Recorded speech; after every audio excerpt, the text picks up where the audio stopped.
get my stream monitor set up here. Hold tight, guys.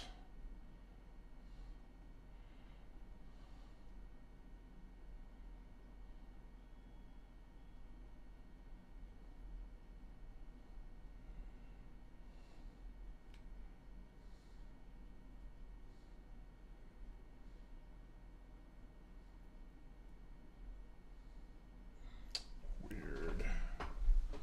Hold tight, we're almost there, guys.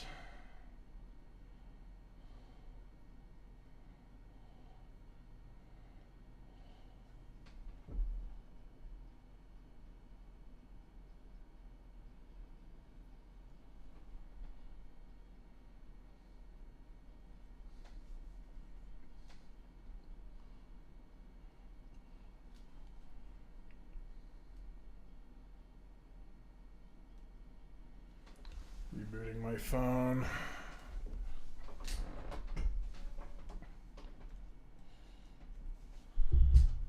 All right.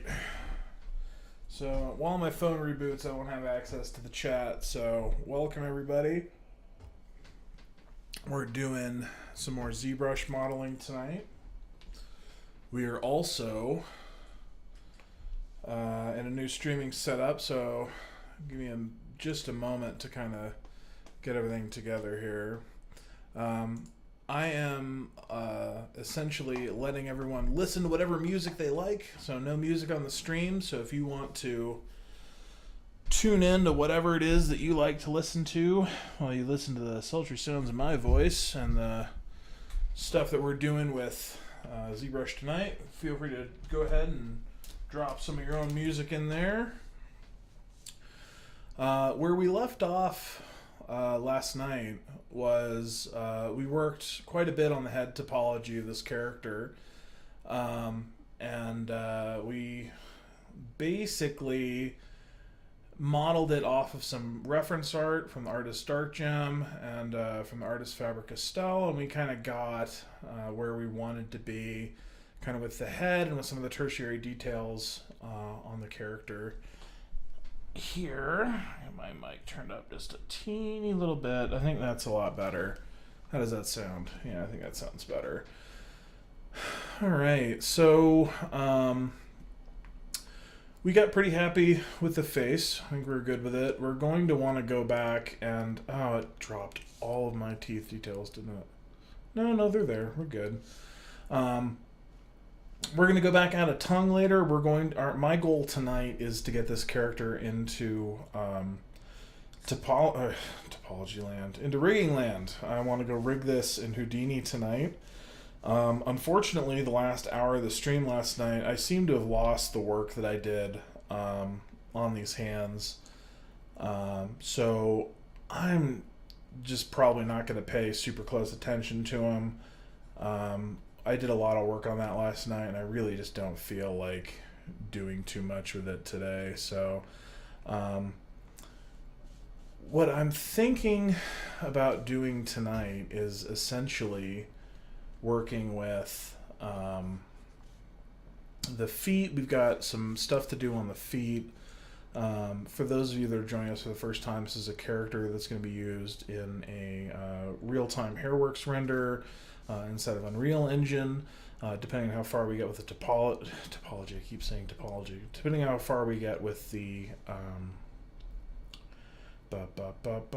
rigging tonight. Depending on how far we get with rigging tonight, we're going to be taking a look at how to compile HairWorks from Unreal Engine 4 and doing all the HairWorks stuff inside of Unreal Engine instead of the HairWorks viewer, which should be super duper fun. So that's what we're doing tonight. I'm going to get my stream monitor up on my phone so I can monitor the chat and respond to your questions. And that should be nice and good, nice and fun. So let me pull that up real fast. Hold tight.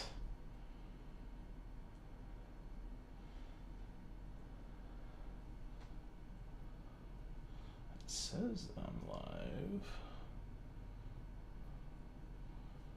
but my phone is not playing any video, which makes me think that I'm not streaming. So let me check. that real fast. It says that I'm streaming. It says we've been here for a couple of minutes. So that's interesting. I wonder why that is.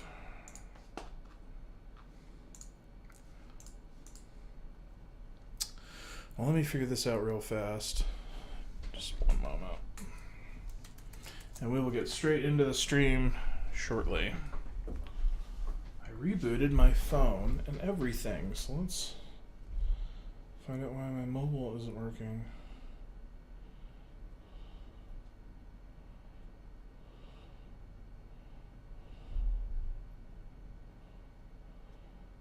Weird. Do I have any other devices I can do this on?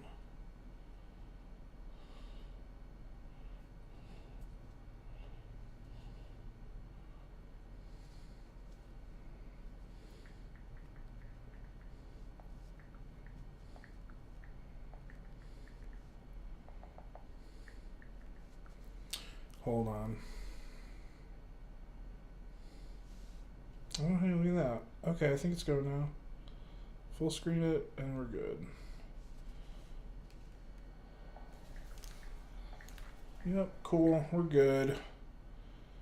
We are good. Sweet. So I can now monitor the chat, and we can get started. So, let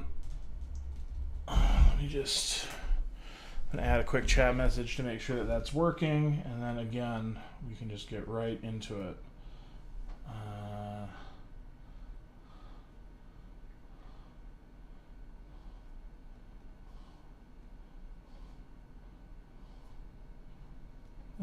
Never mind.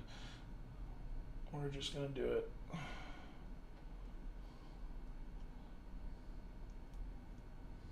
Come on, come back. Hey, there we are. Cool. And we're gonna do it now. Okay. So when you guys pop a message into the chat, I will be able to see it. And we're getting started now. So cheers, guys. All right. So as I was discussing, I'm thinking very strongly about, well, first I want to turn my music. It's in my headphones just a little bit. Cool. All right. Alrighty, guys. So I'm thinking I'm happy with the hands. I'm gonna try to get these totally abnormal feet figured out. Again, this all came from a ZBrush, Z-Spheres model. I might even have it still, but who knows? I'm not gonna go asset hunting now. It's already a delayed start to the stream, so. All right. So, yeah, let's work on these feet today. Let's check this out. Mask these guys off. I want to get my lasso going as well. My favorite is lasso. So, here's the feet. Get rid of our other subtools we've got going on up here. So we're gonna, yeah, those did not separate very well. So one of our users last night was telling us a little bit about delete hidden. So I'm gonna try that this time instead of, I'm gonna try to delete hidden this time instead of going through the subtool merge process. So let's do that real quick. Come on.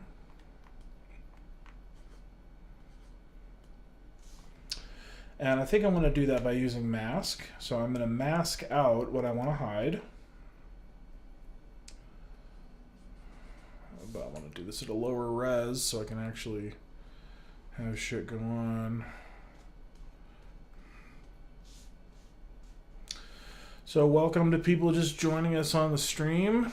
Today we're working with ZBrush, and we are working on getting this character.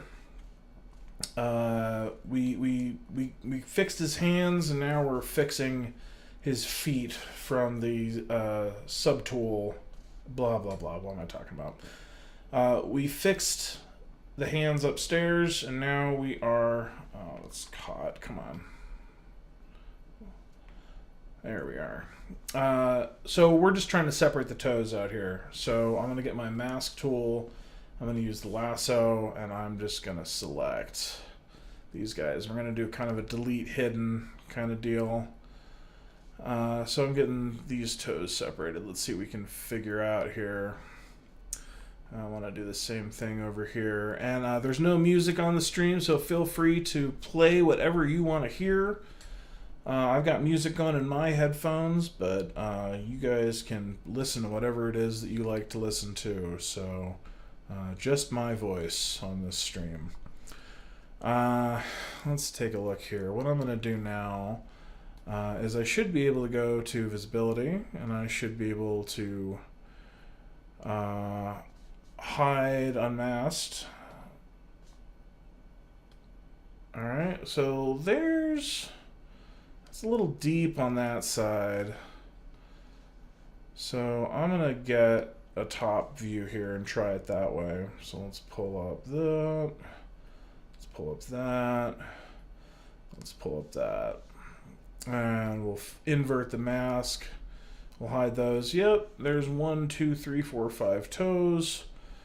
And now if I thought it was under visibility, but there should be a way to delete visible. Let's check that out.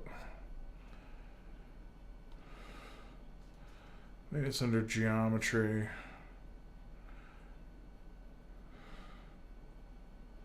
Because someone was talking about this last night. There's a way to delete whatever you have hidden. And the only problem with ZBrush is there's just so many different menus, and I'm just gonna Google it real fast. So let's pull up our good friend Google.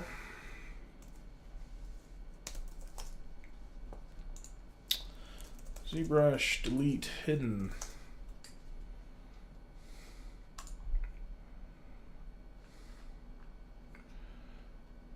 Okay, modify topology. Modify topology, delete hidden. Geometry, modify topology, delete hidden. So let's try that. So geometry, modify topology, delete hidden. Let's see how well it does that.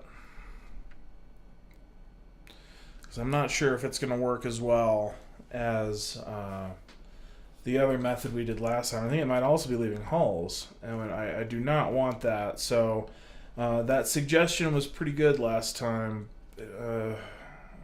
Weld, close holes? I think it's, yeah, let's try closing the holes. I could delete higher, but I don't want to do that. Yeah, so I'm going to use the Dynamesh method because I want to be able to delete those holes. So I'm going to simply undo those changes, and we're going to do the Dynamesh method that we did last time. So we'll go through that real fast.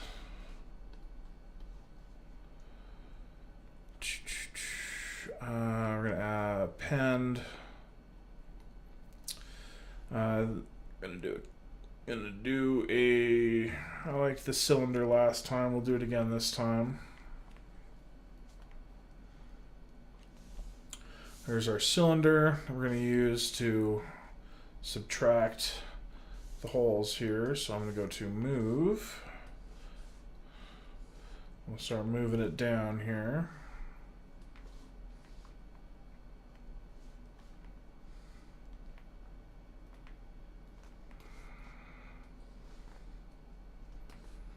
And I'm going to squish it.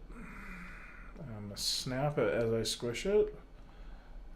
And I'm going to squish it a little bit this way. And I'm going to squish a little bit this way as well. And let's move it back to where it belongs.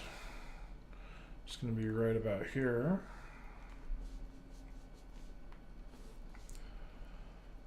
So I'll get that lined up with the toe.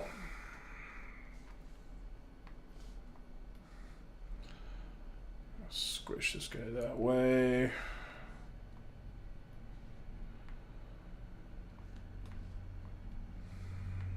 That looks pretty good. So let's go ahead and move that here. That looks good.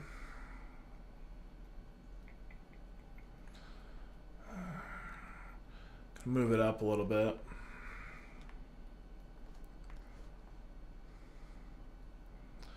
That'll create a nice bridge. Oopsie.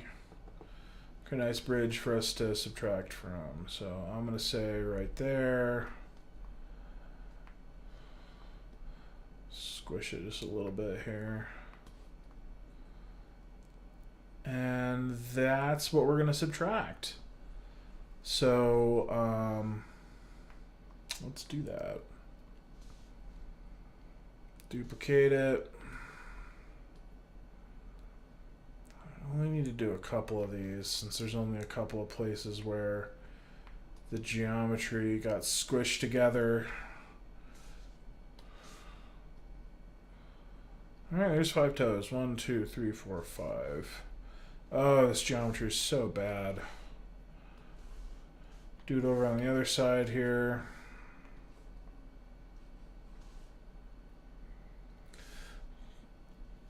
But honestly,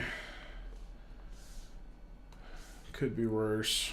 No, not really. It couldn't be too much worse. Could not be too much worse. It's pretty bad.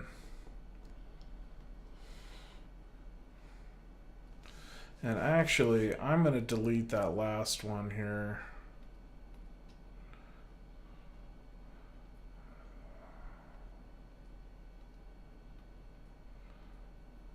Which one is it? I think it's this one? Yeah, I don't want this one because I want it to be approximately the same size. And those toes, so let's do... Which one? Do I have more than... Oh, yeah, there it is. Right, duplicate that one. Oops. No mask. We're good. Oh, I'm in draw mode. There we go. Move it.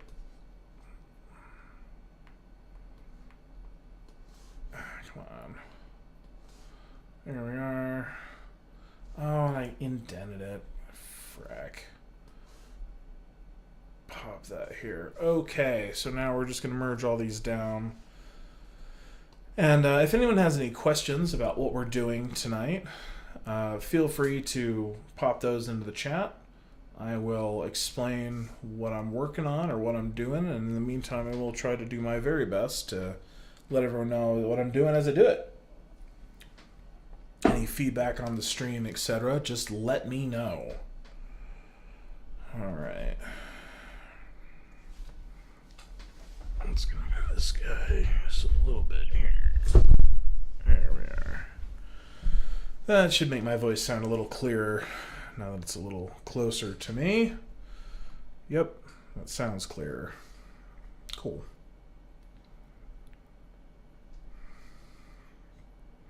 All right, merging. So put all these into subtract mode and move them up. So I'm going to move these guys down. Those are the eyeballs that we have in the head. And this guy's got to move down as well. And let's get this toe geometry sorted out. So the Z-Sphere 6, make sure that it's a Dynamesh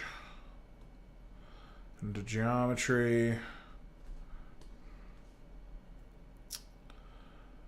Dynamesh. I think the resolution should be fine, so let's take a look at that. We take to free subdivision levels, yes. Dynamesh.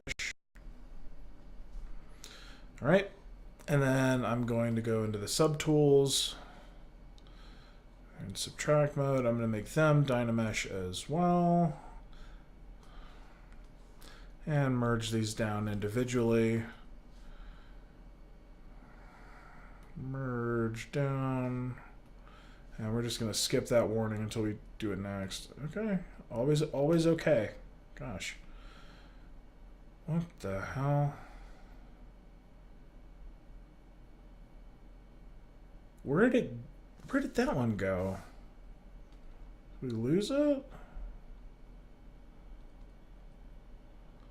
Oh, it's just hidden. Okay, so I got a different one. I think we're okay there.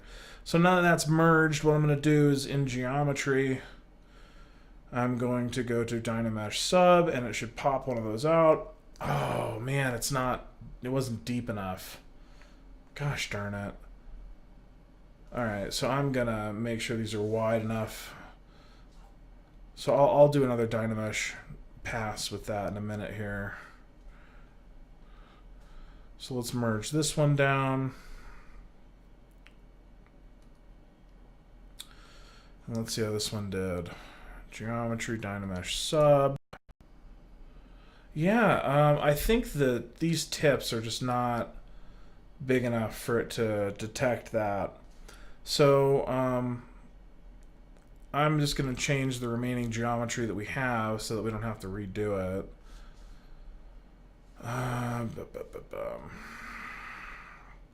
Well, let's try with one of the big toes.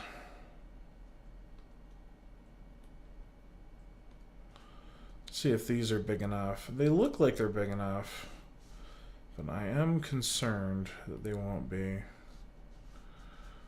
So let's take a look at this one. I'm going to just move this one down a little. Get here. No one is asking you to right click. Alright. That looks deep enough. Alright, I want to try that one first.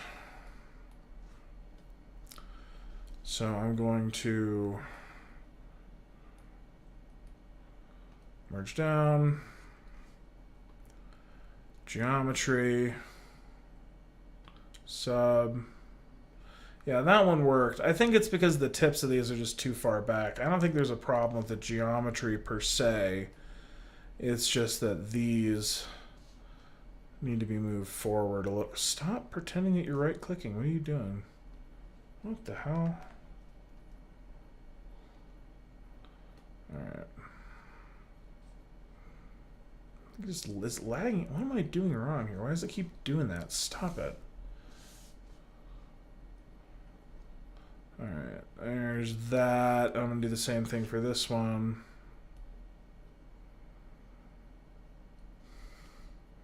Yeah, it's got this... What is this? My tablet settings get reset? I don't understand. Whatever. If it keeps being problematic, I'll investigate. But oh, maybe it's because they're not... Yeah, they were just not... They were too short. They were too short. I should have been looking at it from this angle. Stop that.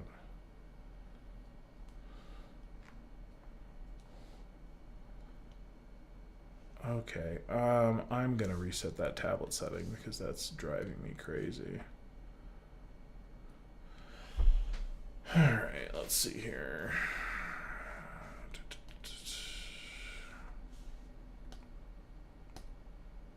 There's like a Windows setting. Get that figured out real fast.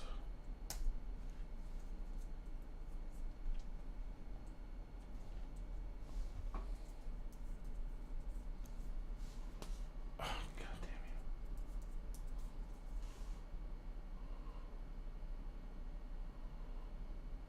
I think it's this one. Oh, come on.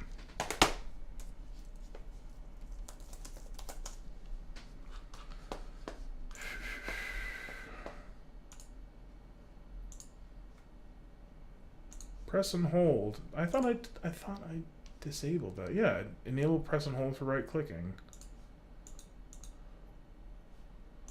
Weird. I don't know why it keeps doing that then. I guess I'm gonna turn it on and off. enable, and then disable. Now I guess hopefully it'll stop doing that, because that's really dumb. Get rid of that. And let's see if it keeps doing it. Go in here, here's the one we want. Doesn't seem to keep doing it, so I like that. Alright, those look deep enough. Let's get these merges done. Merge down. Geometry. Sub. Yep, that one worked.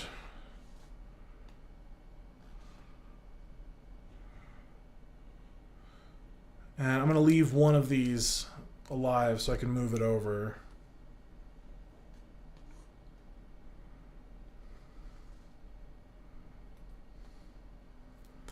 So we're going to reduplicate that last subtool that we have. I'm going to move it over. And do it again. Make sure those are lined up, and of course they're not.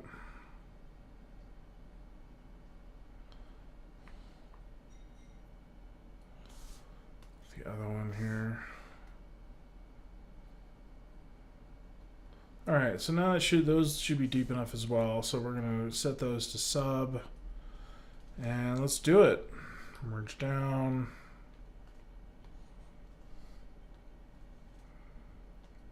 Sub. Looks like that worked. Sweet.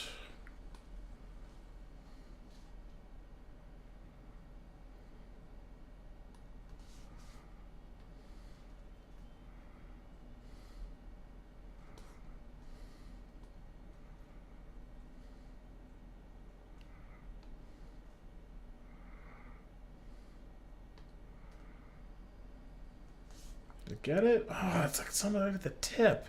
You kidding me? Is it touching? Are they? Does it touch? Only one way to find out. Oh, you rat! It's got it just right there. I thought they said that wasn't undoable. Whatever. I guess the merge down isn't undoable, but all right, buddy. Oh, not you.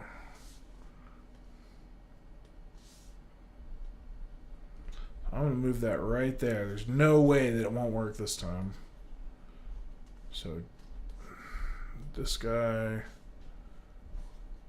Geometry. Sub. What?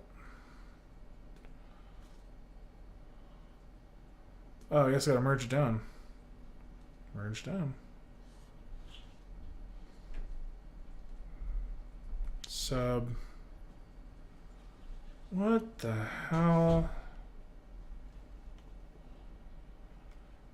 What? What? Why is that happening? What the crap? Just this last one here. Okay.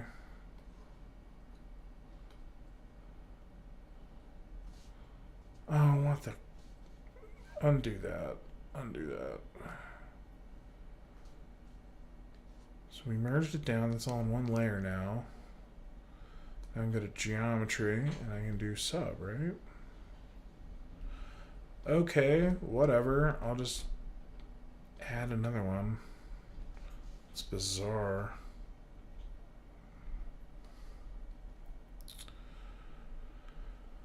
We're gonna append a subtool.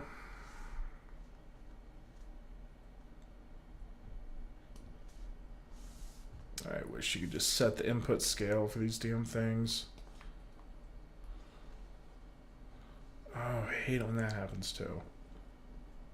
I wish it would select the new subtool the second you add it. Oh, what is going on now? I'm just going to undo the hell out of this. What is this garbage? Oh, it disappeared. That's why. Stay alive.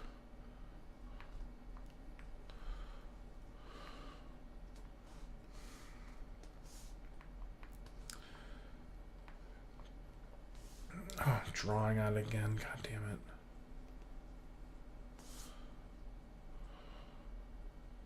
Cylinder. Move it where I want.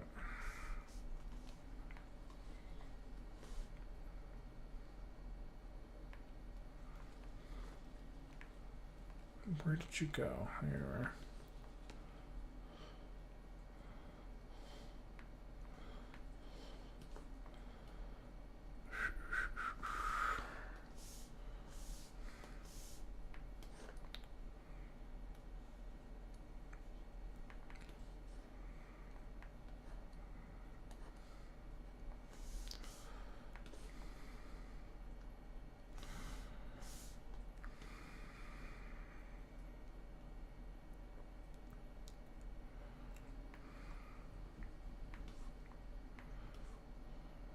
Why? Go.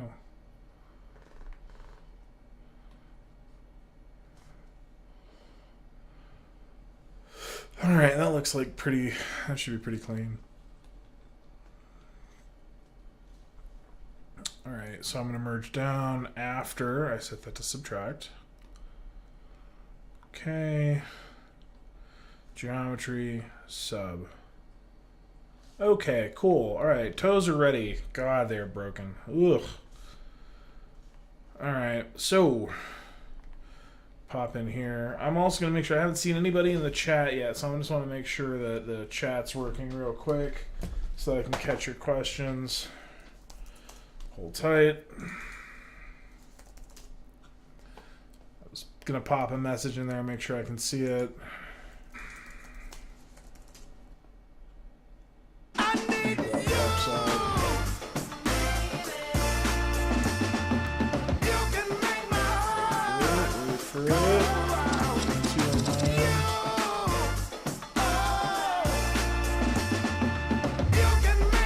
Okay, we're good. Sweet. Back to toes. Chat test is working. Love it. All right. So, unmask here. Oh, yes. Forgot how light this material is. I'm going to go to flat sketch.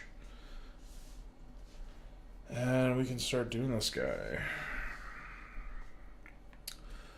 How are we doing here? I'm going to turn off the Dynamesh. Unfreeze the subdivision levels.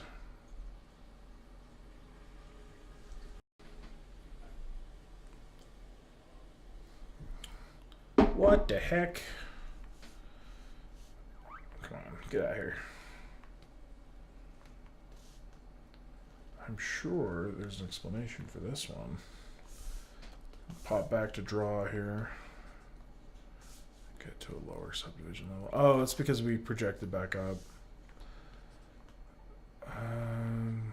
Yep, yeah, we're good. We're clean. Oh, don't be connected. Don't be connected. Don't be connected. Come on, really? Oh, God, that's gonna be so stupid. I thought I handled that. No, I guess I left it. I guess I left it from when I jumped into the other models, so that's on me. Oh, gotta freeze the subdivision levels again. And I'm gonna make it a Dynamesh again. I said I've got to make it a Dynamesh again. Oh, mask supposed to be cleared. There we go. Oh, Jesus Christ. Undo that. I think the resolution just needs to be a little higher. Why is it doing that? I'm turning touch off on this. I'm sure that's what's going on. It's doing something. No, it thinks that I'm right-clicking for some bizarre-ass reason. I turn that off. So I'm just going to say 256. Just double the resolution of that. Do our Dynamesh. Let's see if that worked a little better this time. No. The answer to that question is no. And I'm sure on the same edge over here, These things are just connecting out of nowhere. I'm thinking that... I mean, I don't want to spend another 20 minutes working on all this subdivision crap. I want to move on to something new tonight. So this character is officially a character that's going to have boots or something, because I just do not care to deal with this. Yep, and you know, yeah, I don't care about his feet. So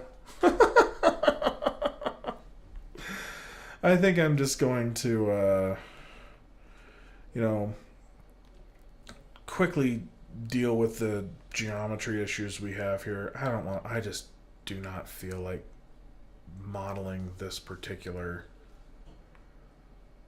thing until the end of time, so that is one of the frustrations with 3D, that's for sure. It's like, I don't want to work on this thing, but like, I really should work on this thing. Oh, god damn you. Get rid of that mask. Yeah, that works.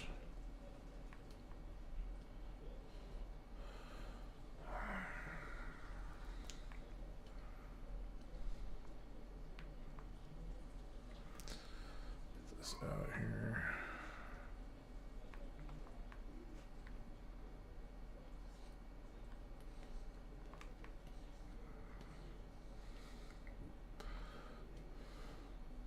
Oh, god damn it. I'm just gonna redo the mask.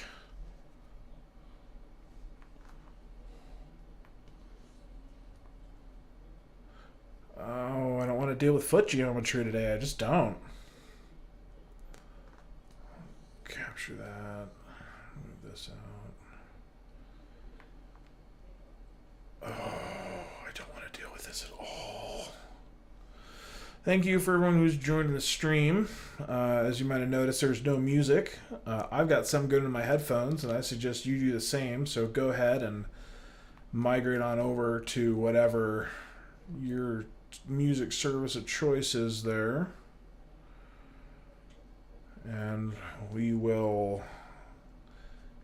Feel free to jump into the chat, ask me about what I'm doing, what I'm working on, and I will tell you any questions you might have. So let's see here.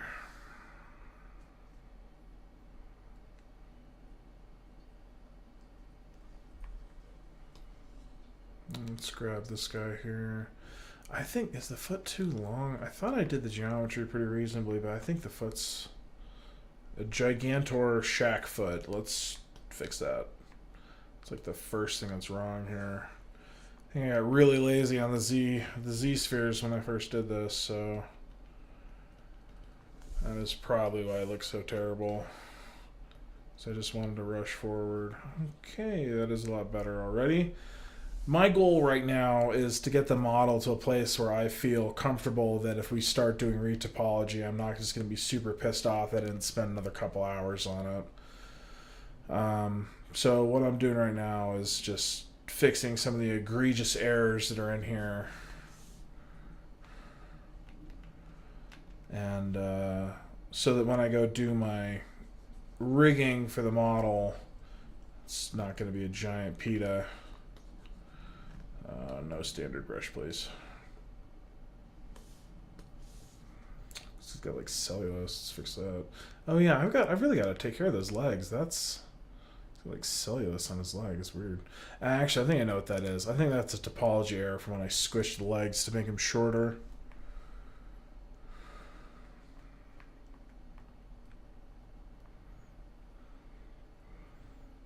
All right.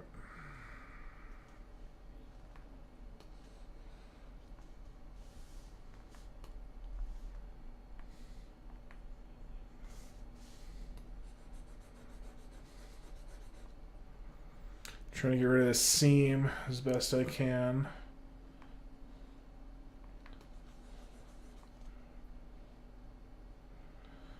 I might clay tubes my way out of this one.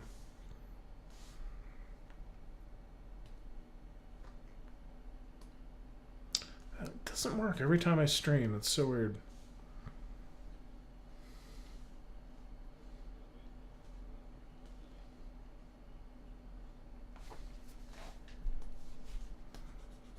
Oh, I'm also on a really high geometry. Right? I was on the lowest geometry? Oh god, what happened? No, am I just being slow? Or is this being weird? Oh, I'm on... My keys keep sticking. Alright. So we'll fill this out so when we do the retopology it doesn't look like crap.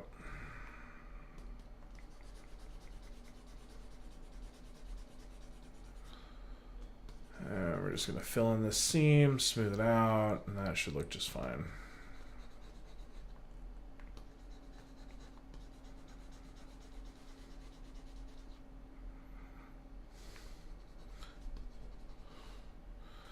Got rid of the first issue, which was that elephantitis of the feet we had going on.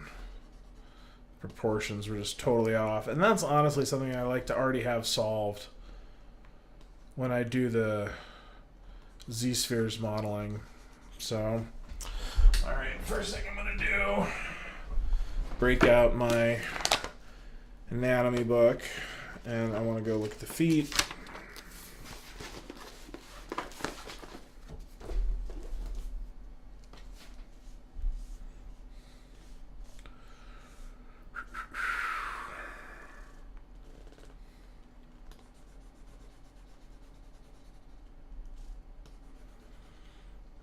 Okay.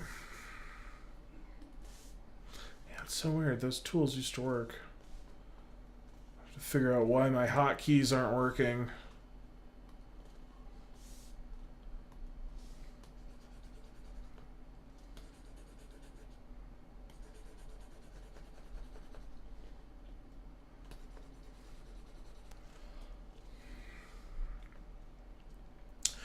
I'm also going to now... Yeah, here. Just not mask, but hide the other stuff. God damn it. There we go. That should be much faster because it's also going to reduce the resolution there. We should be able to move much quicker now.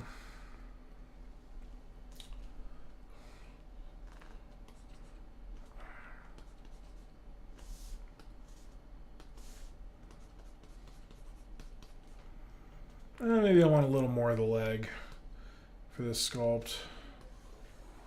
Oh, come on. There we are. Yeah, and that way I can get the ankle a little better.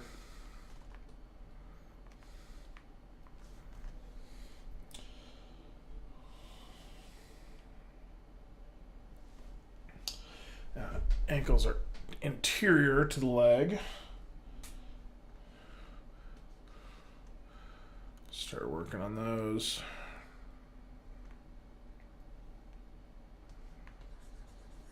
Ooh, way too strong.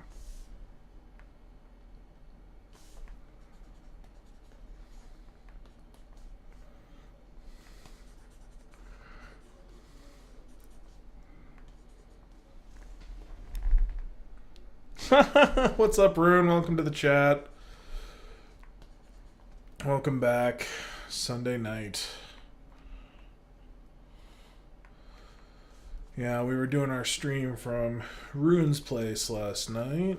It was a lot of fun. Gonna start doing these pretty regularly.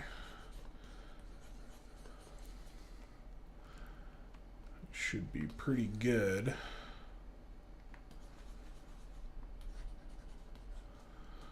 So we're just working our way through blocking out a lot of the feet here. And gotta get the bridge of the foot here. Go to the subtools as well. The eyeballs and the hair that are up there so they don't get distracting or we don't accidentally rotate on them, which is always super annoying. Alright. No mask, thank you.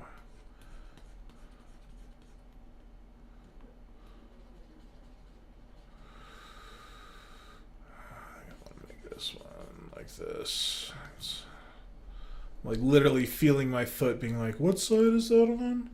Even though I have my anatomy book right here, I'm just thinking about, I'm literally just feeling my feet. Trying to figure out where things go. Again, it's always good to have a model. And if that model can be you, all the better.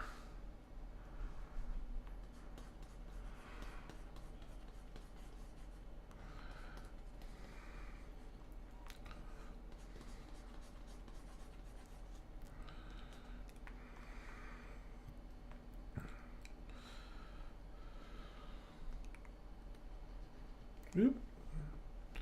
Probably use that inflate brush like we did last night. That worked pretty well.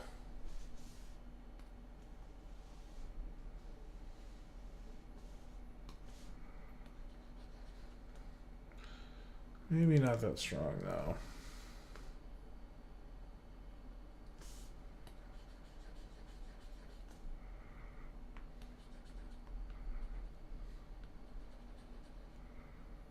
Toe shapes. Yes, become like toes. And that's honestly, I'll start moving those again. Oh, they're so horrible. I'll move them now. I said I wasn't going to do this. Actually, I said I wasn't going to deal with that. But I may as well at least get the shape of this foot correct.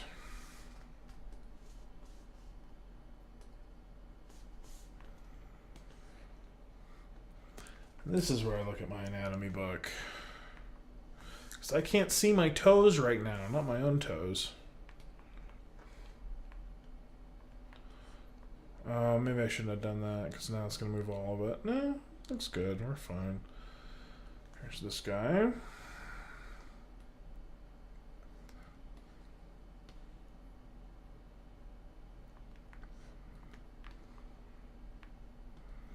Blend it once. This guy should be just a little bit longer than the toe.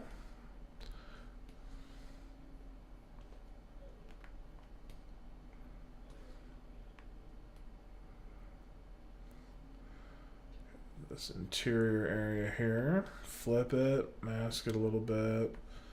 We're just going to move that back a little bit. That looks good.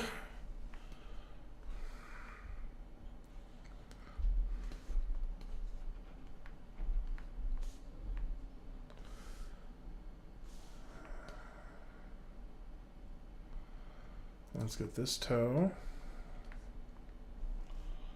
And this one should be a little shorter than this one.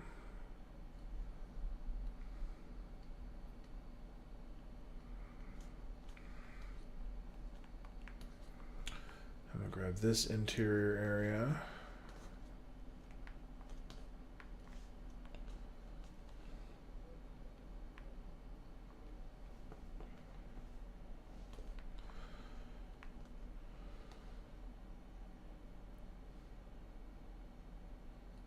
I probably grabbed too much there. We'll find out. Yeah, that looks good. We good. Thank you for the quick save, Mr. ZBrush. I appreciate it when you do that because I always forget to. Alright, let's take this. Actually, the first thing I want to do here, let's get the other toes lined up. No, stop.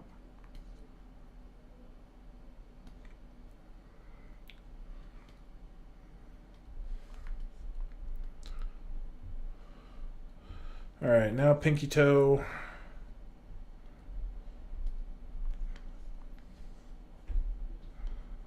And that should be about there. I'm going to grab the interior again.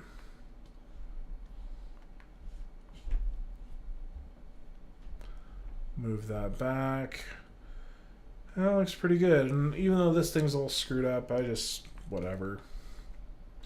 Just want to start getting closer to doing some rigging, which is something that I've done like once or twice. I have not done a lot of rigging, so that's the thing I'm excited to learn about and do tonight. So that's why I just want to finish this mesh and just get to that point where I can start looking at how to rig and animate that character.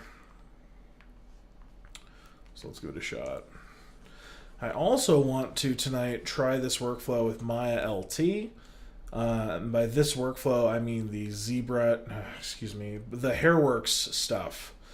So I was kind of showing a lot of that last night, and I want to work with Maya LT to do the HairWorks export, because I don't want to pay $185 a month for Maya 2018. I want to pay like $30 for Maya LT 2018. And because HairWorks does indeed have a Maya LT plugin, I really shouldn't need to pay for Maya, the full version. I should just be able to jump straight into that. So we'll try that tonight as well. It's pretty early in the night still. Almost 10. I ain't got crap going on tomorrow morning, so I'm going to be up for a little bit. See what everyone wants to talk about and do.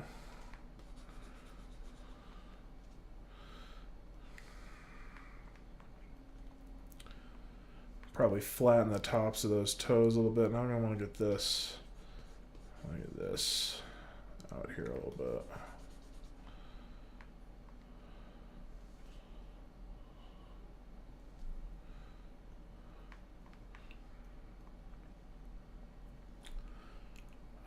What am I seeing here? The foot bones aren't showing me what I want.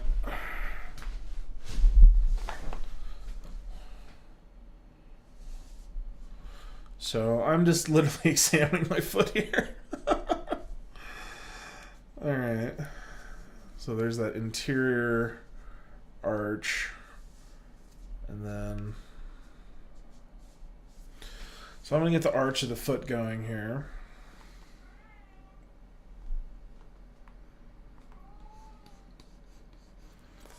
There's the ball of the foot right there. It should basically just be like that. Oh, it's still a little flat, that's why. So we'll keep adding volume there. And that should give us a good concept of the shape. It's pretty foot-like. Again, I'm not going to spend an inordinate amount of time on the feet because shoes. But I do want to. A lot of this is just me getting practice. So for people that are curious about, well, why the hell are you modeling, detailed feet for this character if you don't even know how it's going to be used or what it's going to do, or is it going to wear shoes or whatever? And the answer to that question is I am just getting practice. So we're trying to create an engine demo at some point. This may be an asset we use. It may not. I don't know.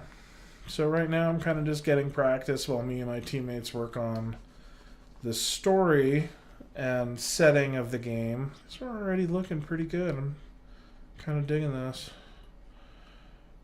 Yeah, I am digging that.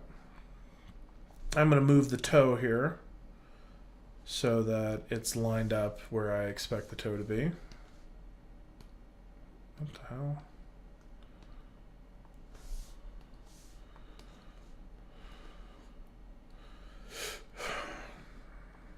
Oh yeah, I forgot. This doesn't update those things sometimes. But if you move it around, it'll work just fine. Alright, moving the toe. I want to basically move it. I'm moving too much. I want to move it like... I want it to basically be like right here, which means I kind of need to move all of them. Because the toe, everything's just shifted to the wrong place. Yeah, that's basically what I want to do. Maybe not so far forward, though.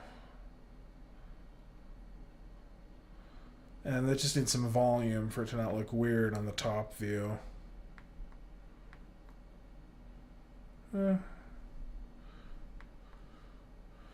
And it also looks like, there we go. It's just a little at an angle there. Okay. Let's, again, not spend a whole hell of a lot of time here.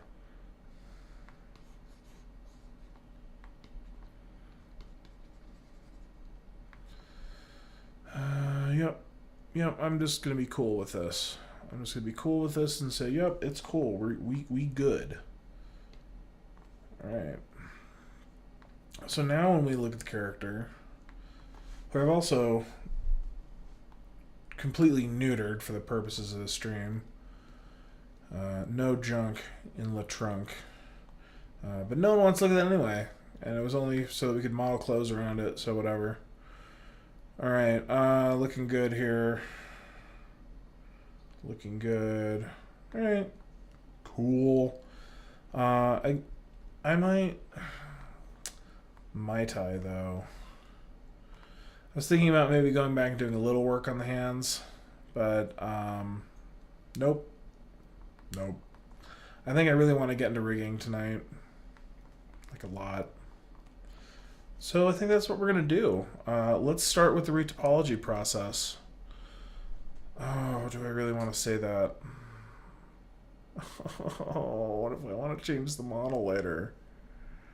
How to start? Well, I guess that'll be a test of whether or not Houdini is non-destructive in its modeling and rigging workflow. At the end of the day, everything's an IK envelope, and if we change the geometry here, we just need to change the control envelopes of what's connected. I haven't done the rigging in Houdini yet, so yeah, man, let's jump into that today. So I'm gonna get rid of those subtools. I'm gonna do document, save, tool, save this as number 7. Turn my keyboard on. There we go. Oh, my foot's getting cold. Put my shoe back on. Just take both shoes off so it doesn't feel weird. How about that? Foot stomp. All right. Cool. So that tool is saved. I'm going to get rid of these. Ooh. Revisit the face real fast. What happened there? I don't like that.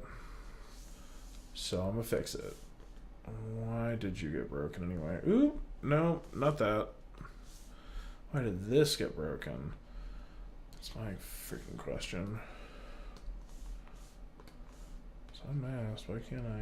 Okay, there we go. RGB.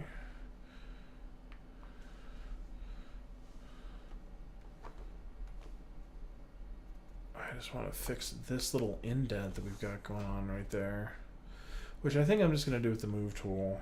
I don't think I'm going to use any geometry specific tools, or sorry, any. Oh, fuck!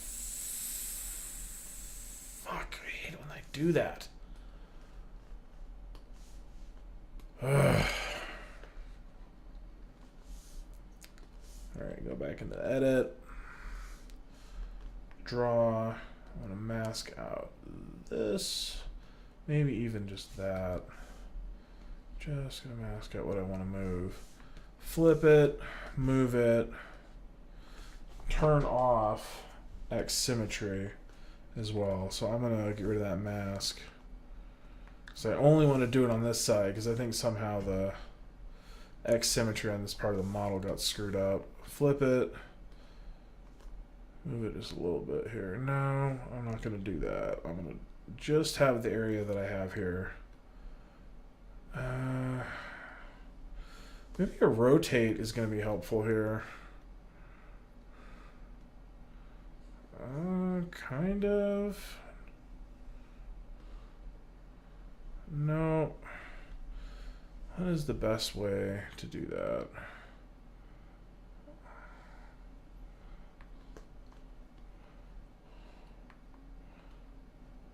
trying to just figure out the fastest way to... That's kind of what I want. No. Maybe I can grab less. Maybe that'll fix this. So I just want this area now. Move it, flip it. And I'm just going to pull it up. I said I'm just going to pull it up. I'm on move. What's going on here?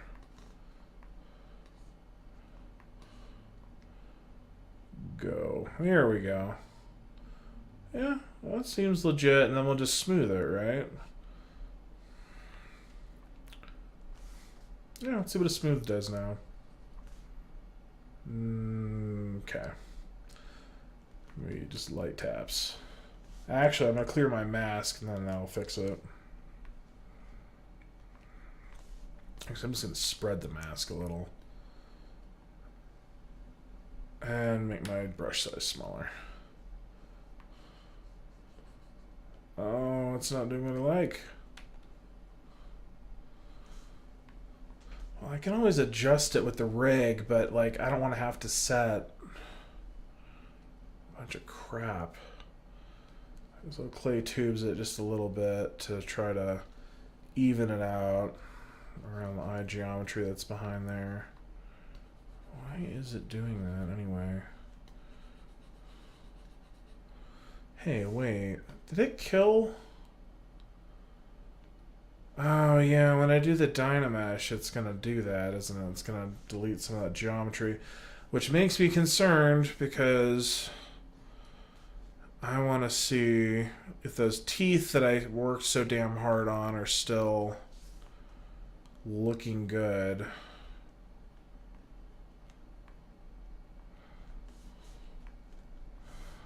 Get out of here. The bottom ones I didn't work hard on. I don't care about those. The top ones are totally effed. That sucks. That sucks. And there's a bunch of garbage going on in there, which makes me really just want to forget about the feet entirely and reload the old mesh I did, because those are just hosed. Oh, damn you, Dynamesh. Damn you. Yeah, let's... This is why we save copies of things. Keep it as ZBrush 7, that's fine. But what I want to see is if I load that old tool, do I still have the geometry that I wanted, that I worked extremely hard on? So I think that's ZBrush 4. I bet I lost it. I bet with absolute certainty that I lost it. What the hell? Why doesn't Polyframe do anything?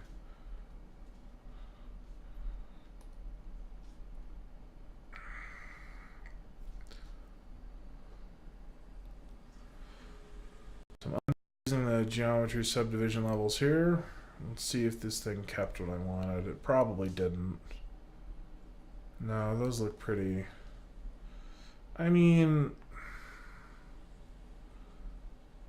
They're pretty good, but like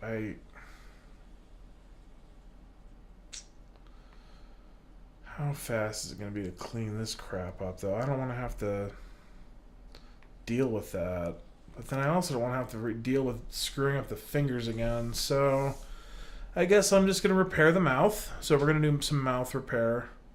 So I'm going to switch back to ZBrush 7.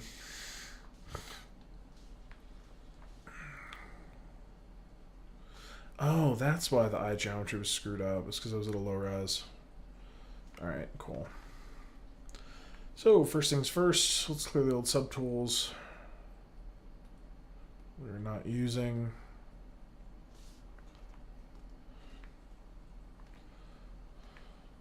Actually, I'll leave the eyes. Those are fine.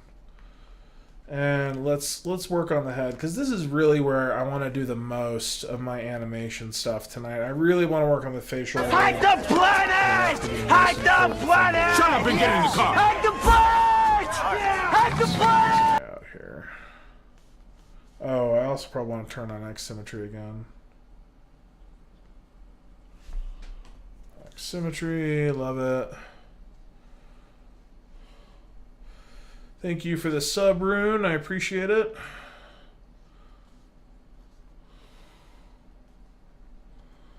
Much love there. All right.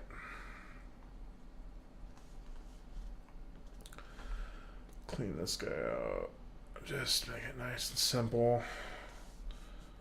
That looks fine on both of them for the most part, but I'm going to just tubes up some of this. Yeah, that looks fine. And I might smooth this one just a little bit over here, because it's the weird one of the bunch. Left versus right. Yep, looks fine. Okay, moving on. Fixing the teeth. Let's start with that. And this is all Dynamesh's fault. Well, and mine for not thinking about that before I decimated what I had. I decimated it so hard. Alright, so let's clean this guy up here. So now we can get in there, and this is where I'm going to kill the eyes, since those are going to be in the way.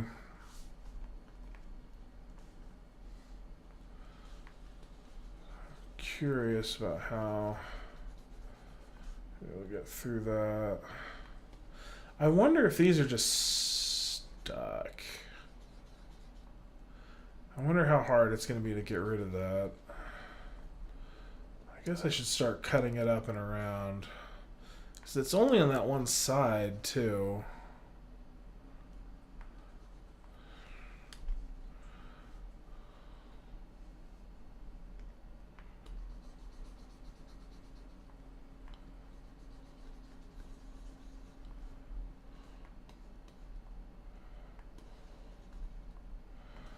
Yeah, just like unhollow these cheeks out.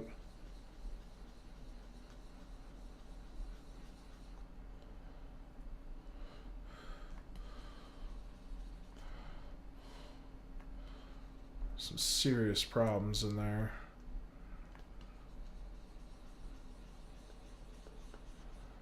Like, this mouth cavity was, I'm not going to say perfect, but I was extremely happy with it. It's a bummer to have to do all this again, but kind of learning those hard lessons with like how ZBrush handles some of these operations is going to be really important for me, avoiding major crap in the future. So I guess not so bad to learn those lessons now. Is that the cheek and it just got holed? Is that what I'm seeing? Yeah, that looks like what I'm seeing. So I'm going to go back and get rid of that. I thought it was integrated with the teeth, but I don't think it's integrated with the teeth. I think it's integrated with something else. So I'm going to just cut that. Actually, I'm going to kill this entirely. I just want to see what's here.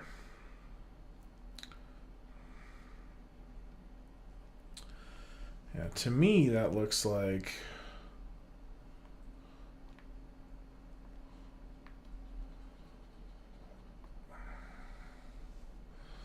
Make it bigger.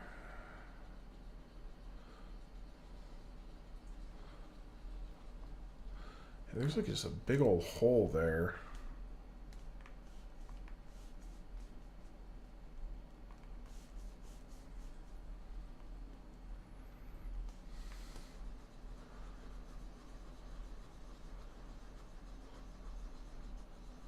Boyo, you are broken. What did it do?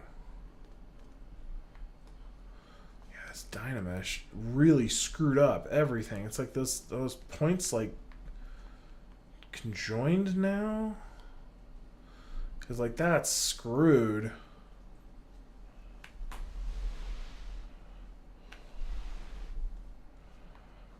There's really not much more I can do here. I guess I increase my Z intensity up pretty high. Let's see if I can get this to do something cool. Come on. The problem with these little holes, you have to get exactly the right spot where the problem is, or it doesn't deal with it correctly. Let's take a look over here.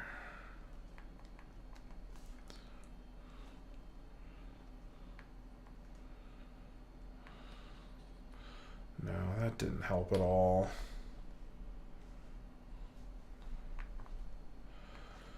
Oh, I wish I had that old model. I've got to learn how to save things in ZBrush better. So I should not be dealing with this. Like,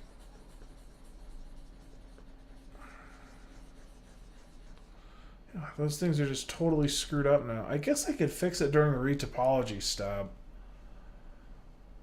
And then just really focus on that. But, like, I don't want to retopologize this because it's so hosed up.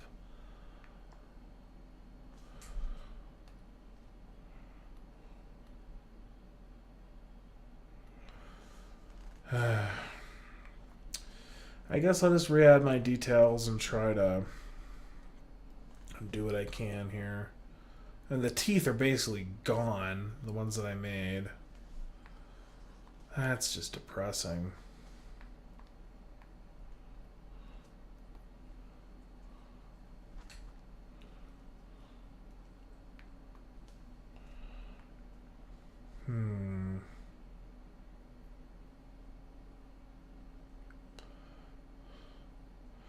If I can get to it on that side, I can fix that. Yeah, it really looks like these 2 points just got connected. It's like making like a tunnel now. There's really not going to be a lot that I can do about that. It's just going to be a wacky little scenario, huh?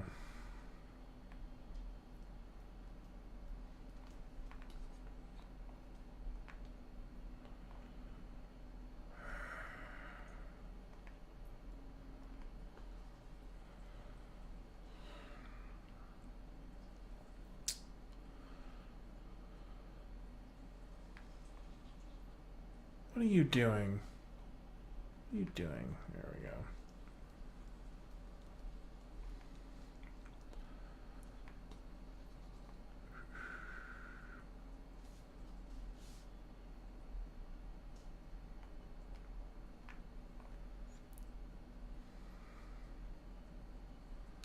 Well, I'm going to quickly check to see that this guy's looking about how I want.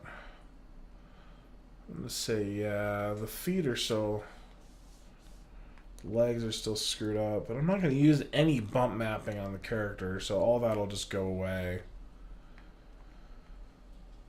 Alright. Let's topologize this guy how we want. So I'm going to save the tool.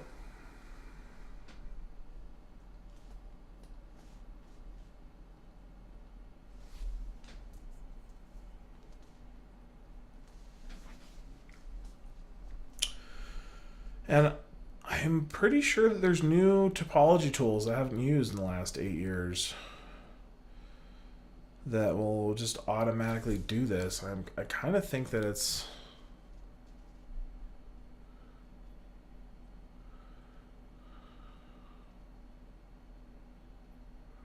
Is that the projection master?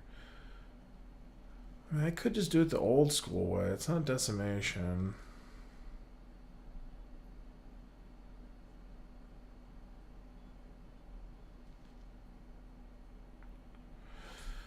Alright, I'm going to quickly see, just do a quick Google search here and see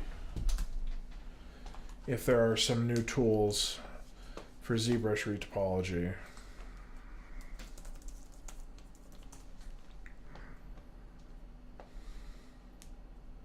So it's got this thing called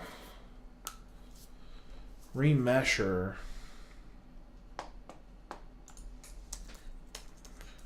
And I wanted to try that out.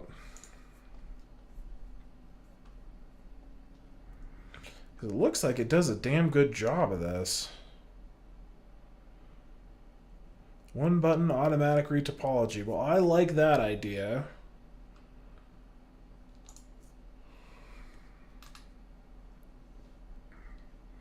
So I'm just going to read through this real quickly.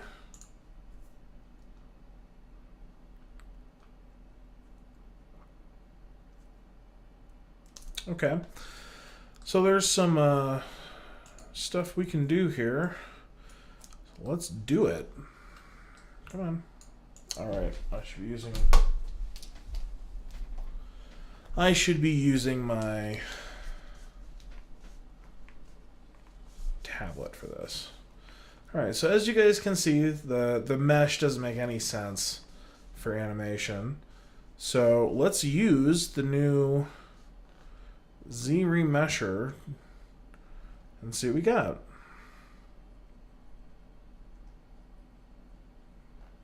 We'll do adaptive density. It's got a target polygon count. I'm going to tell it to use the poly paint. Oh, that's color density. No, I don't want it to do that. All right, let's just see what we get. I'm going to leave the poly frame on. Let's see what we get with the ZRemesher. So my computer's CPU just started cranking. Let's see what we got. So I'm just going to let it cook here. That does not look bad.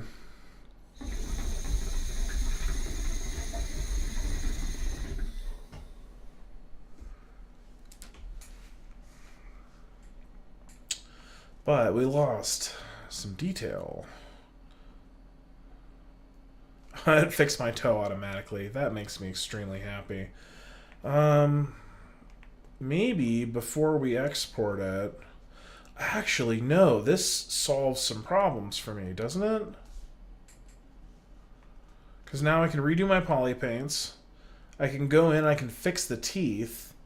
It kept the general shape of my character. So now I can actually go back in and do all the work that I wanted to do, but I had all that screwed up geometry.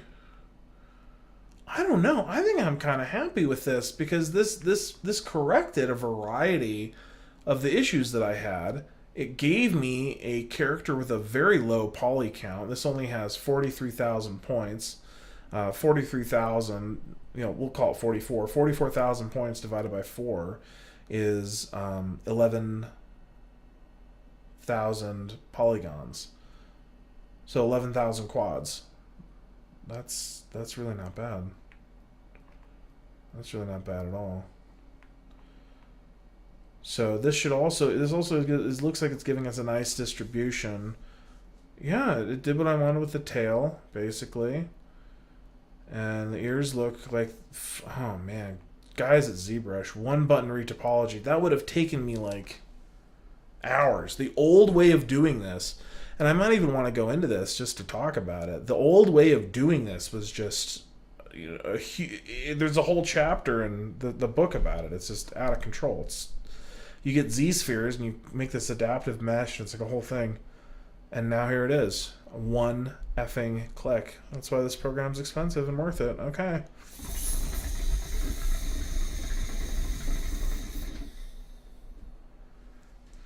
Alright, cool. Let's use this damn thing.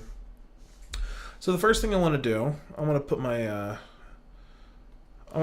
eyeballs back, and let's just do what we were doing last night with I bet my symmetry's like perfect now too. Let's take a look at that. So there's eyeball here, eyeball there. Well, the eyeballs are in the wrong place. That's one of the first reasons that the symmetry became off on this model. Yeah, let's move these guys around real fast.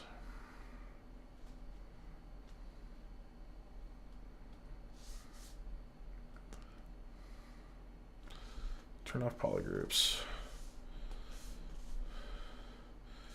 Actually, I kind of want those on, but I want them on for you.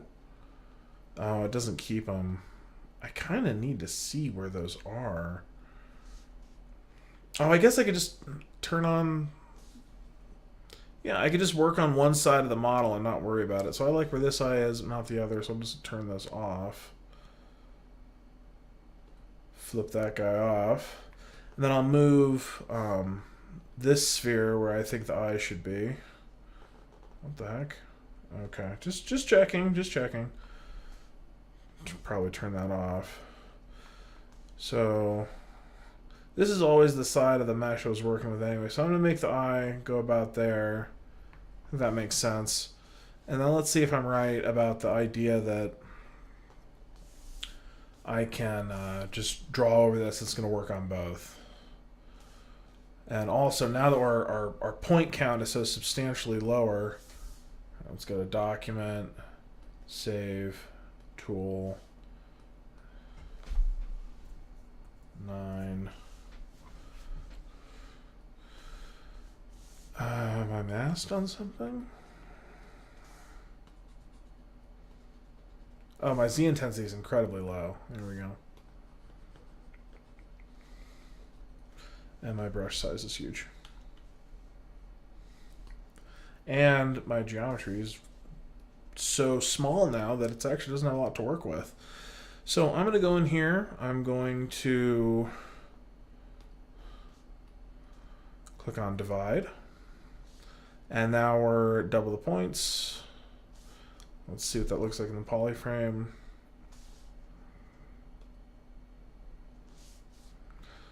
I think 3 levels of subdivision is probably going to be good. Let's see where we're at now. It's probably more points than I want. I'm going to go back a little bit. So there's 2. Yeah, it looks fine to me. So let's get our brush size where we want.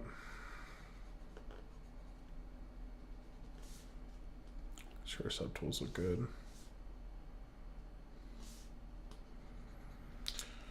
Why isn't it? Am I just being silly here? Turn the Z intensity all the way up? Is this going really slowly and I'm just not seeing it? Okay, we're good. Oh, I think it's that our divisions are just really...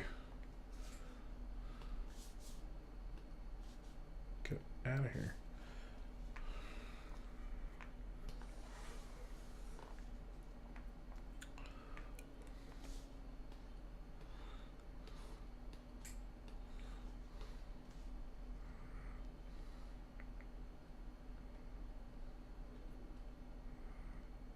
Oh yeah, this character's super low res now. Divide it.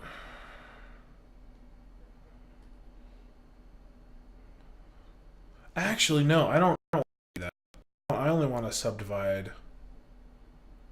that particular area. I don't want to divide the whole model. I only need it in the areas where... And it's going to crash. That's why ZBrush is so great. Is because... God damn it.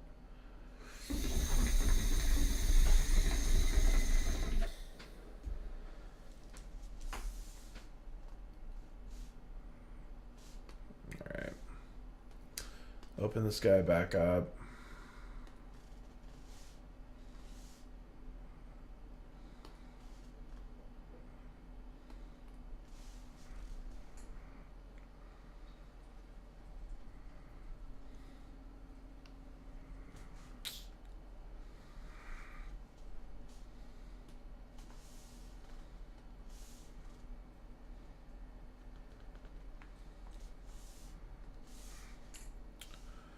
Go to my matte cap white.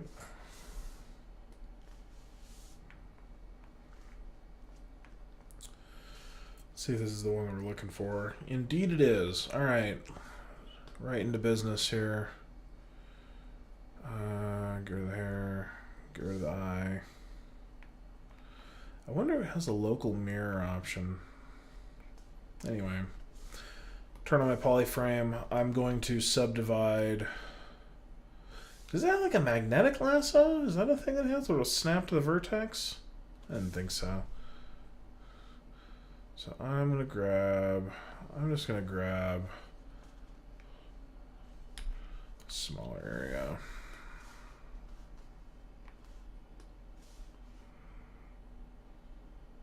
Curve. Curve brush. I was curious. I've never used this one before, so I can probably use this to. Oh no, I don't want to do that. I thought it would like. Nope, that's definitely not what I want. Lasso is the way to be.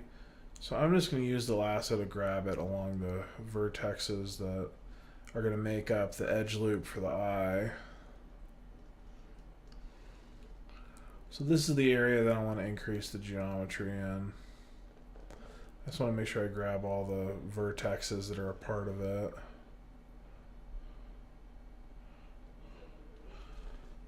Alright, flip it. That looks legit. So what I'm going to do now, I think I have to unhide everything, but we'll find out. So I just want to go into geometry, divide. Yeah, that looks about right. And now that we're working with a mesh that doesn't have all those ridiculous problems, I think I'm going to be okay with redoing some of that work from last night. Because if I go to lower res, right, does it keep those? No, it keeps those because it's doing it the higher level. Well, this is all part of the learning process, so I'm going to just divide this one more time. I probably should have redone that mesh a number of times. But now that I know how easy it is for it to redo its topology, that's just really cool. All right.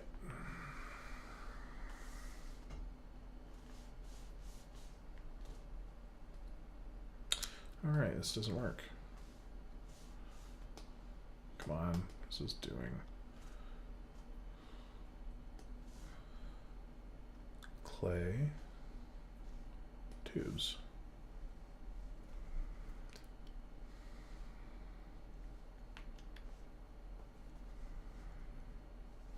All right.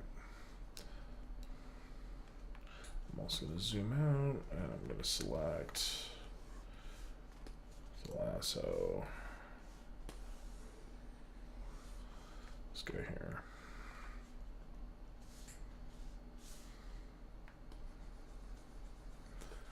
I can already see this guy has its new resolution, so I'm going to do it within the polyframe.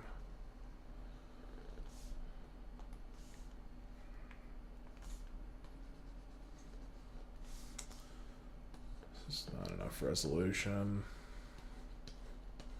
No, it is. We're good. And when we exit this mode, it'll look fine.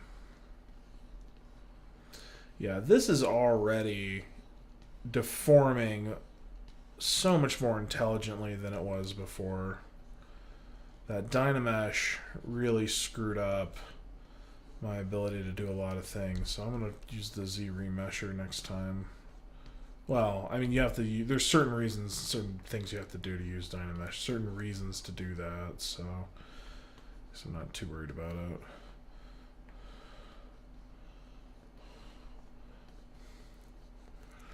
All right, let's do what we were doing last night.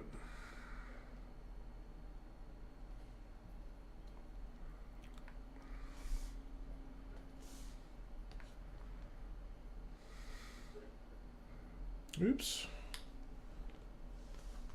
Invert the mask.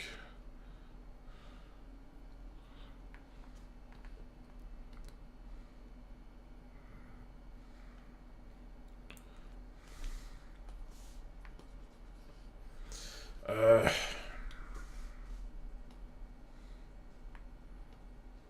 come on. What happened? God damn it.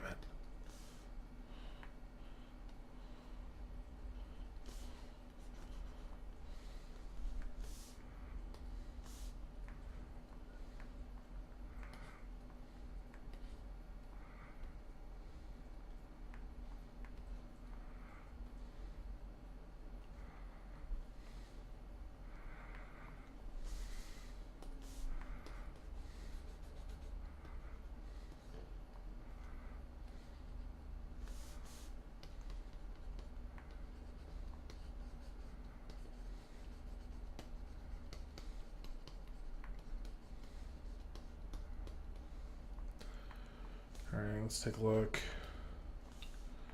This one here.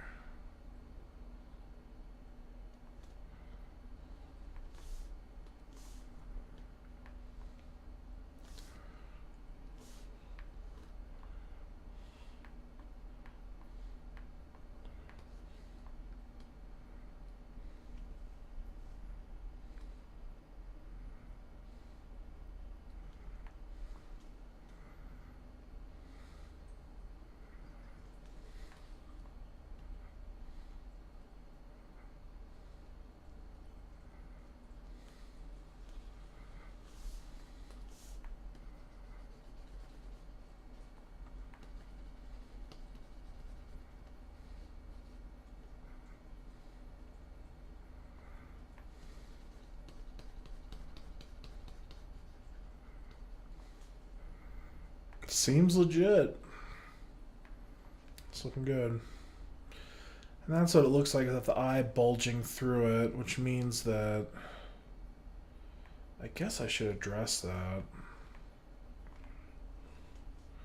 I want to look at it while I look at both eyes. Do this the intensity up a little bit here. So I basically just want to make sure that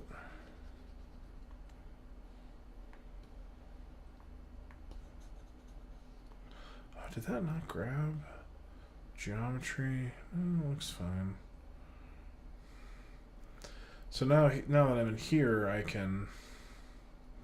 I need to increase the geometry that we're using here in order to get that where I want.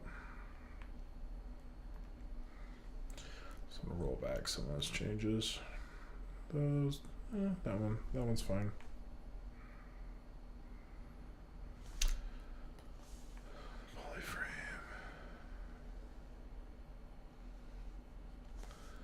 Okay.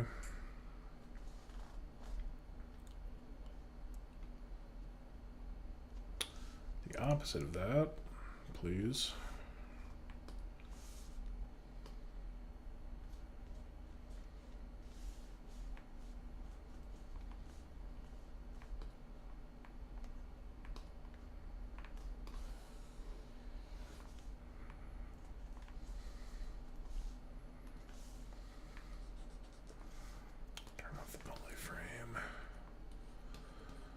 And now we can get a little more detailed in here.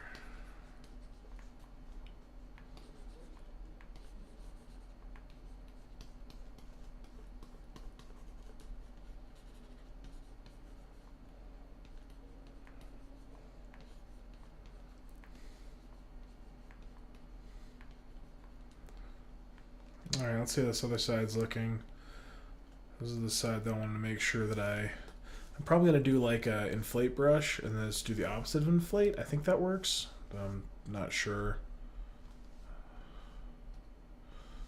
Pretty sure like it's going to pinch it instead of inflating it, but we'll find out very fast. Nope, does exactly what I want. Cool. I just want to make a little cavity in here.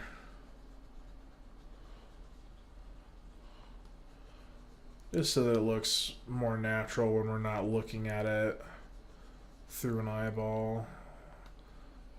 Just more respectable mesh.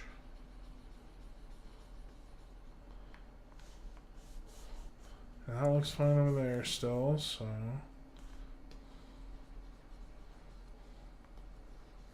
And I do have my X symmetry on, so it should be affecting both sides. Yep, it is. We're there.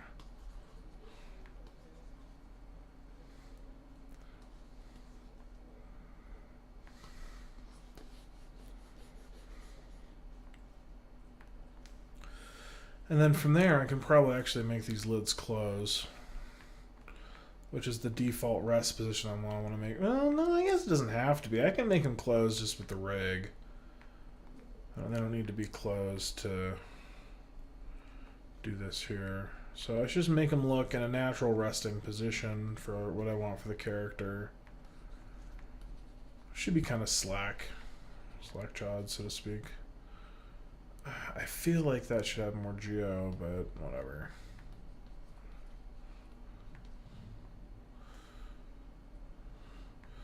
And you know, for more hyper-real character, we might have whatever the tear ducts and all those things, but I don't know if we're going to do that here.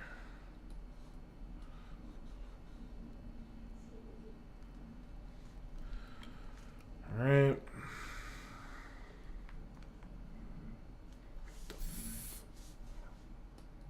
Get out of here with that.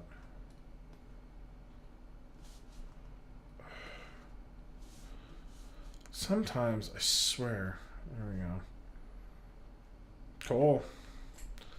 So now we got eyeballs that are in the right place. The eyeball is kind of derp. We should probably rotate it or something.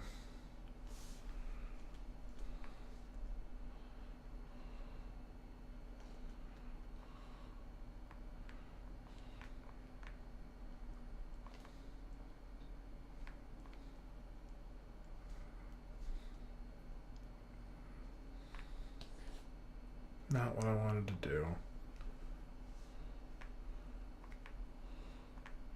There we go.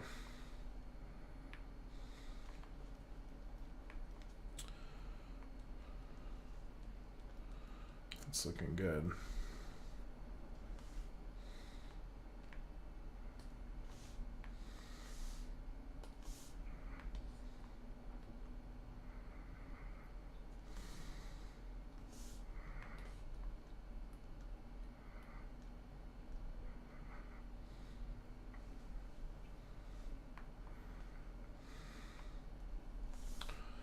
Maybe like a move?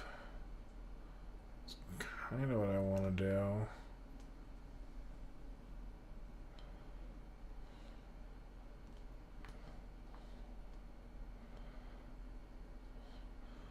That's basically what I'm trying to do. Let's see if I can get it aligned now.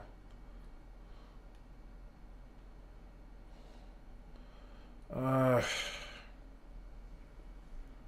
should have just made it the right shape in the first place.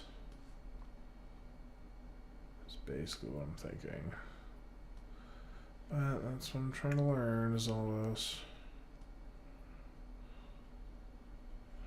Let's see what I can do with rotate.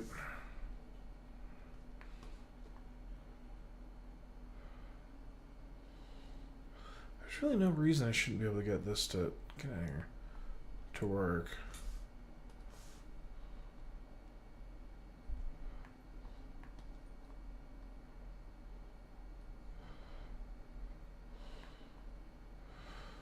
Okay, and then I just move some of this stuff back, I guess. Let's try it out. Ugh. Well, I'm on inflate, that's why.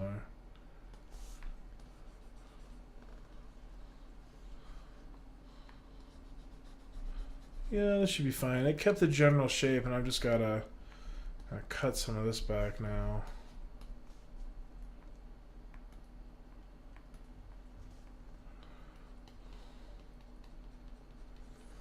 And it should still deform against the eyeball that we've got there. So that should be fine.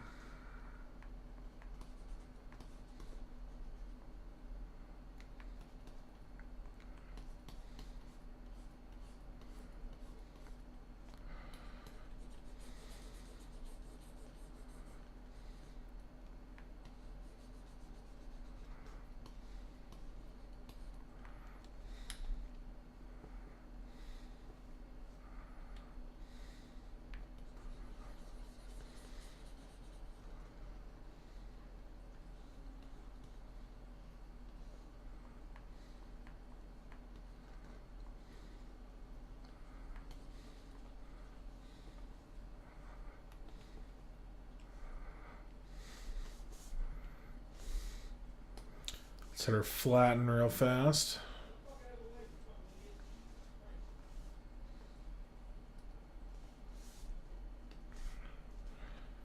Try to get this going in a good spot.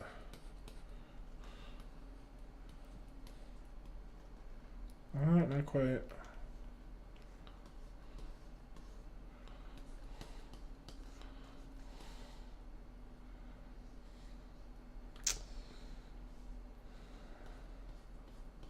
gentle with it.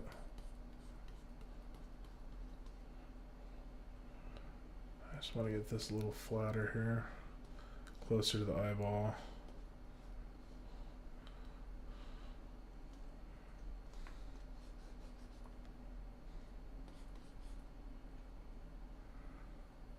I'm going to use that inflate tool to make those eyelid lids again.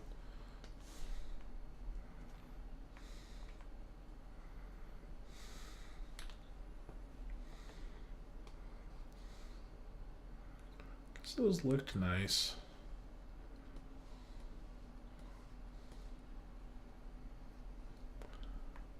Look at that.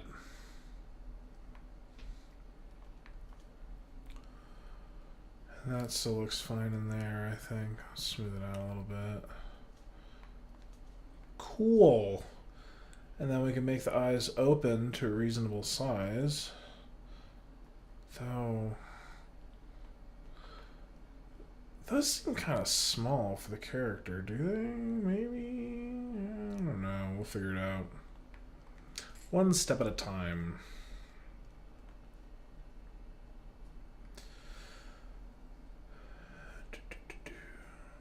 Oh, I guess. I'm trying to think if I want to utilize the base mesh that I created before all the subdivisions, which I did save, so I'm good.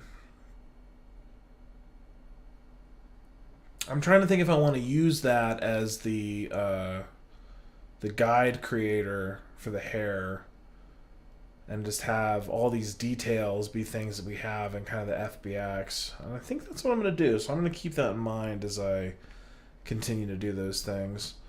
So, like we talked about before, the remeshing process, well, Dynamesh specifically, really messed up the teeth that I spent a long time doing. So, and honestly, nothing was finished anyway, and I needed to do a lot more work on the mouth from where we were last time.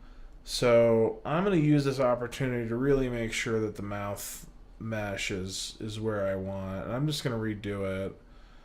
I'm just going to get rid of all the detail that's in here, because some stuff got really effed up anyway.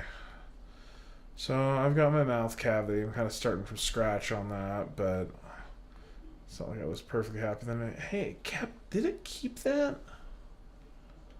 I really wish it didn't.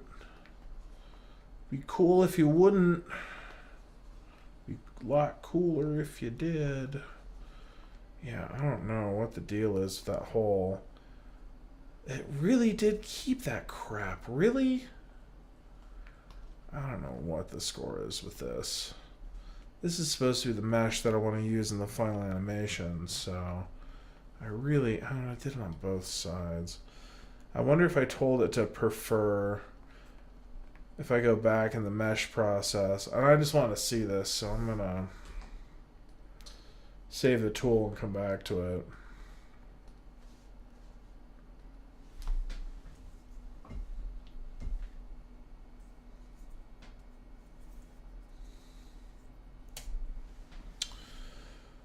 All right, so what I'm considering here is what time is it now? So it's 10:45. It was about 15 minutes ago that we were doing that. Let's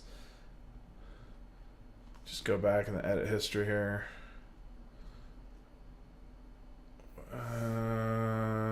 Nope. So I'm gonna just load the old tool here, which I think I had as number 9, I want to think. No, that's the one we did right after it. So maybe it was number 8. There we go. So I want it to tell, so one of the details that came through on the retopology was this wacky little hole that got formed at some point, I think by Dynamesh. So I'm going to do the Z-remesher again, but I want it to only use a specific side of the mesh. I know there's a way to do that, so I've just got to read the docs real fast and find out if ZBrush remesher documentation. So let's take a look at that. And I'm also going to read the docs because there's some work that needs to be done with transferring detail. I need to read that real fast. But there should be, we were reading in here, it was something about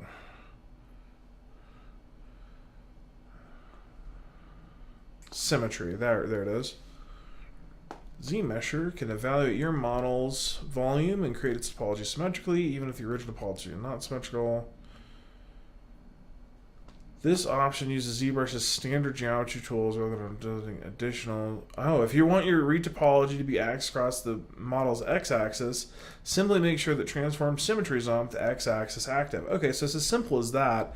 But if you need different settings or no symmetry, ZMesher includes two algorithms which will alter the way the model is analyzed and can have an impact on the topology result, in particular on the symmetry working plane. If you wish to try the alternative algorithm, hold the Alt key. God, it's like it's such a silly way to do that. They expose everything else as a button, but so it's different algorithms. What I think I'm gonna do is literally just flip the character. I'm gonna, well, is it even gonna matter? I guess I'll try it with the alternative geometry first and see it. Excuse me, the alternative algorithm first. So I'm holding Alt and I'm pressing Z remesher, and let's see what it creates this time. And while it does that, I also want to read about transferring detail.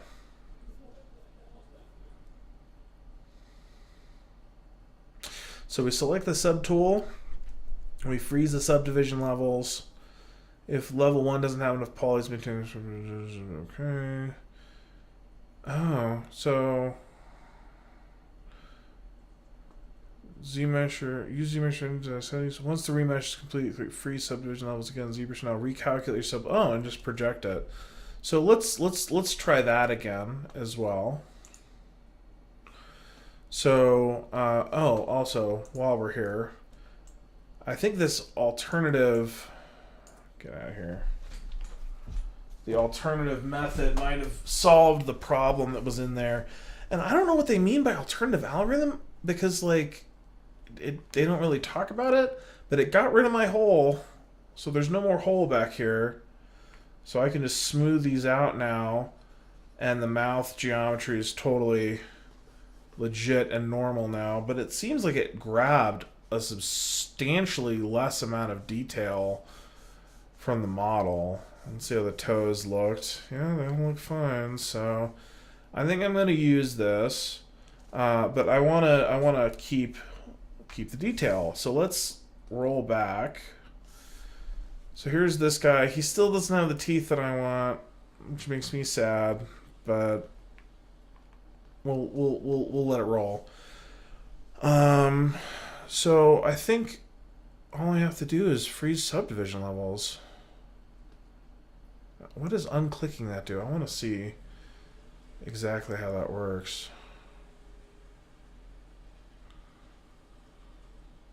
Yeah, alright, cool. It seems like it keeps all that pretty well. So I'm going to go ahead and do that. We're going to freeze subdivision levels. We're going to use the Z remesher with the Alt key.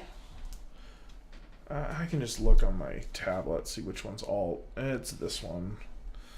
So holding Alt, pressing Z remesher, it's going to do it. And let's see what we get. Let's see if this thing transfer those details like we want. And then we'll go back to here, do the thing, click on freeze again, and now recalculate your subdivision levels and project the details on the mesh topology. All right, so I'm going to have to remember how to use that tool in the future. So uncheck.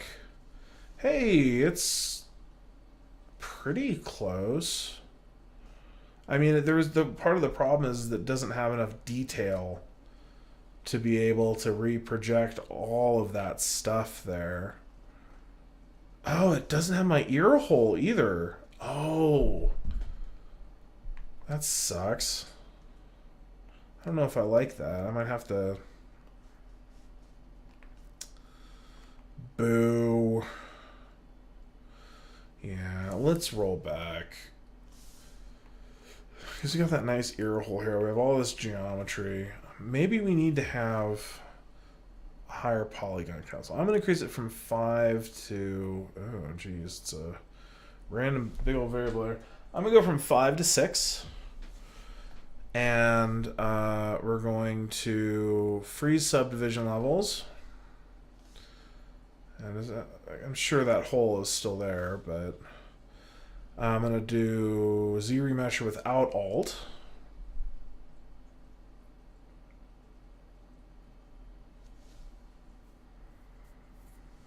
I probably should grab the poly paint too, so I'm going to roll back again.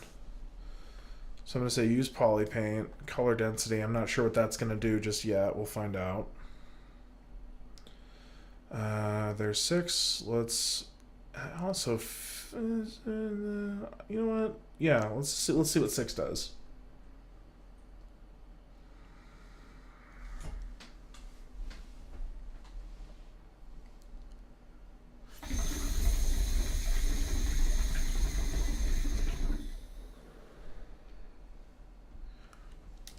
And we're going... Oh, did I not do the freeze?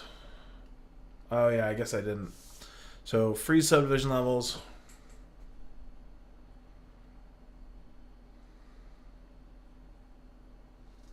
And ZRemesher.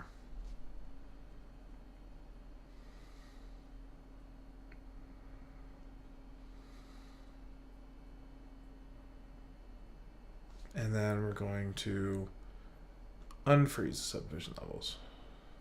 It's going to project.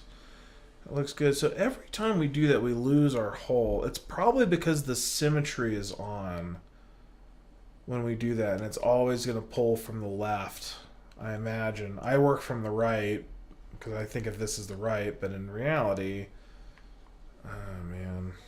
Because I really want it to pull the geometry from this side of the thing. I'm curious if I roll back here and we got everything selected and we just roll out one big rotation here. So I'm just going to get this here. I'm going to turn off X symmetry. I wish there was a nice easy way to do this. I'm just going to hold shift and I'm going to, sorry, I want this on the Z axis. I'm just going to hold shift and I'm going to rotate it. Oh, no. Snap and go. Come on. You've got this, I promise. Gosh darn it. Roll that change back. So I think what I want to do is just go 90 degrees at a time here. Oh, it just does not do it how I want it. Let's go to lower resolution. Try that. It's working a little better. What the hell? Come on. No, why are you changing everything? No, don't. I guess I'll keep rotating it until it's... Okay. So I don't know if that's going to switch it or not. I did that without... Oh, I didn't even grab it from the center. I wonder if our symmetry is still there. Let's find out. So I'm going to turn on X symmetry. Oh, yeah, it's totally off. Oh, boy. Let's just try that again. So, turn off X symmetry. Actually, I'm going to keep X symmetry on so it tells me exactly when I'm in the center. And I'm going to grab that from there. Oh, that doesn't look like the center to me.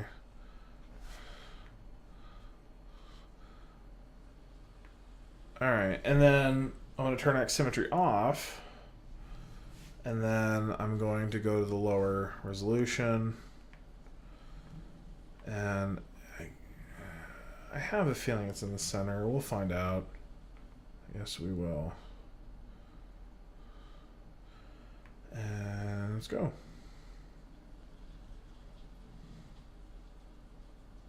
Okay, I guess it just gets weird when I do that. Okay, so let's see where we got with that. We're gonna see if our X symmetry is still on, because what I'm trying to do is I want it to keep the I want it to keep this ear hole here, and I want it to use the geometry from the left side of the model. So now that I've flipped it around, let's see. I guess the best way to do this is to find a characteristic we know is very symmetrical and go ahead and check it out. So there's, let's zoom in nice and close and tight here. I mean, there's so much asymmetry in this model that I just don't know. Well, let's find out if it keeps the ear if we do it that way. So I'm going to go to the high res. I'm going to, I wonder also how, whatever. That looks good. I'm going to, so X symmetry is on, which means the Z remesher is going to use that symmetry. We're going to freeze the subdivision levels.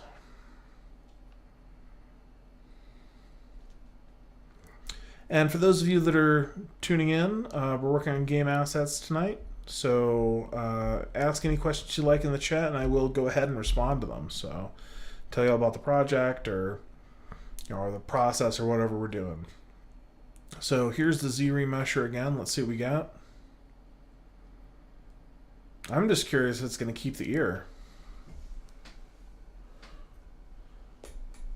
It's got 2 ear holes, but that was indeed what I wanted. I can yeah, screw it. Character's got 2 ear holes now. I don't care.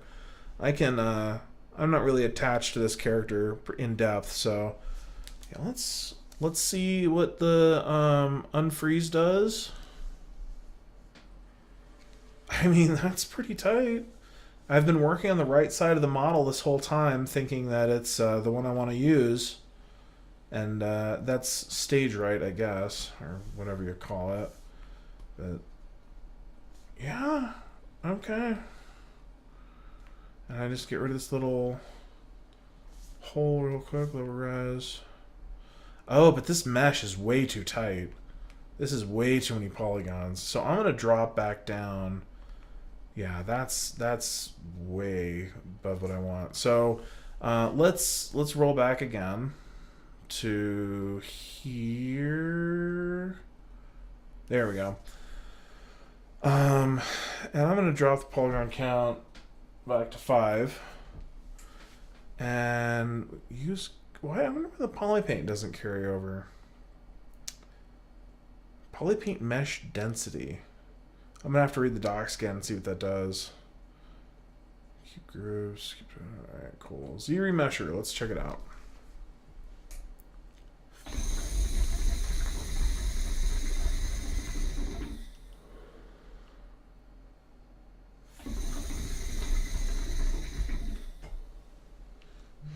Is it just me, or does that not look? Oh no, there it is. I just had to clear the polyframe, and then I'm going to unfreeze my subdivision levels because that's much better. Yes, precisely what I want. That looks pretty clean. I'm pretty happy with that, and yeah, that looks good. Let's what I'm gonna do now. What I'd really like to see. I'm gonna have to move my other subtools around to it too. Let's see if those are probably on the other side of the mesh now. Where are you? Where's that eyeball? I wonder. It's like Ghost or something, right?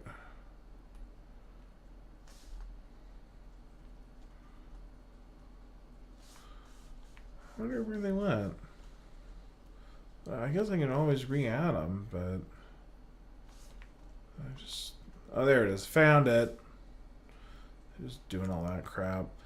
And the hair, I'm not worried about it. I've already got it in Houdini how I want, so I'm just gonna hide it, I guess. I could just delete it. I've got it in other tools, so I'm gonna delete the hair mesh. And then I'm gonna take the eyeball that I want, which it doesn't really matter what one it is. Alright, get rid of that. So why is this like that? White. Whatever, I don't care. Oh, it is white, because I'm just looking at the wrong one. And now that this mesh is symmetrical,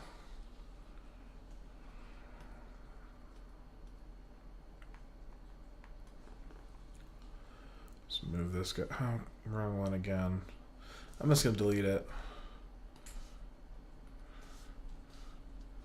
Oh, though I realize that I should be using the left side of the mesh since we went through that trouble to... Oh, well, no. It's turned around. It's backwards. So this is still fine. It's gonna continue to use my preference to... Come on, just click on the thing that I want. So the process that I just went through, I don't know if I explained this properly, so I'm going to try to explain it again. The thing that I was working on when we were doing the Z remesher was ZBrush was pulling geometry from the left side of the mesh. And just my own personal workflow, my own personal preference, I work on, for the symmetry, I'm always working on this side of the model. I'm going to use a drag radical to show. That's not a drag radical at all. Where's my mask? No, not drag radical. I want... Yeah, drag radical. So normally I'm working on this side of the model, the area that I have masked.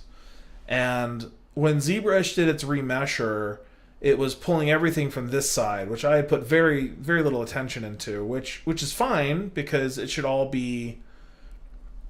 What's the word I'm looking for? It's all X symmetry, right? So everything's transposed the other side.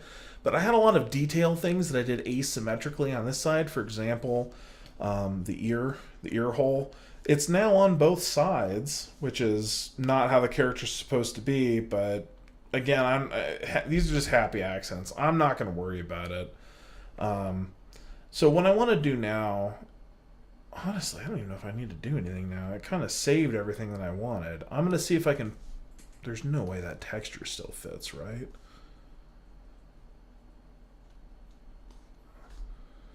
It doesn't matter. Yeah, because I want to re-poly paint this guy anyway. I think that's going to be part of what I want to do. There's a lot of people that have been suggesting Mari to me for texture painting. I cannot get it to run on my computer, and I kind of consider myself a smart guy when it comes to troubleshooting and figure these things out, and I cannot, for the life of me, get their non-commercial version to run on my computer to even try it out a little bit. So, I mean, it just does not work. It runs into some Python-based problems and goes away. So I'm for my... Oh, yeah, I'm in the wrong subtool. Here we are. Yeah, God, look at how low poly that is. I love it. So, lowest res, highest res. Do I have things hidden right now?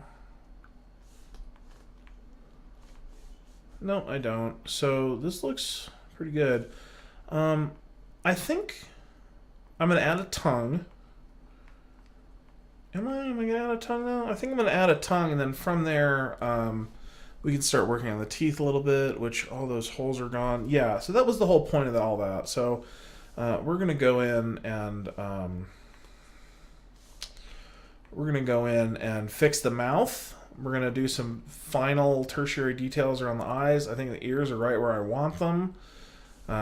There's some stuff. I'm turning off that symmetry just to take care of it before I forget. I want to kind of clear up these jaggies here. So I'm going to turn up my Z intensity there. I'm going to turn up my draw size a little bit. I'm just going to smooth those out. It's, and I may even, do something like... I'm kind of deciding now if I'm going to reinflate this part of the ear. I'll come back to that decision in a little bit. But what I'm happy with right now, more than anything... What the hell? Where's polyframe? Polyframe off? Polyframe on.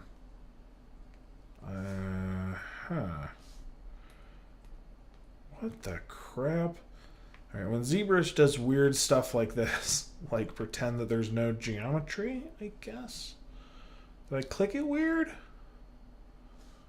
What does that thing say up there?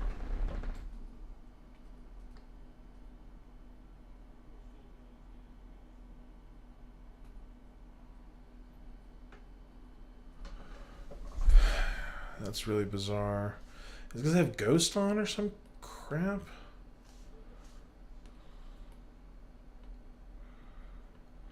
Because sometimes in ZBrush, when you click things with different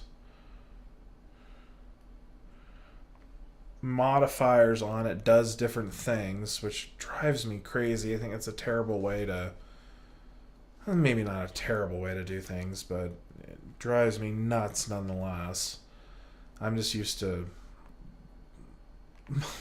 more explicit ways of telling users to do what you're doing. Anyway, my point is, it's not drawing the polyframe anymore. That freaks me out. So I'm going to do save tool. I'm going to say this is tool number 11. And I'm just going to get out of ZBrush because things are just looking totally bizarre.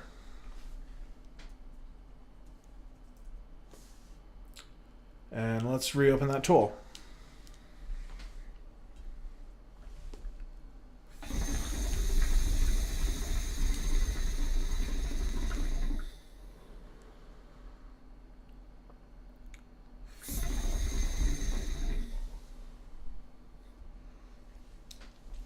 Alright.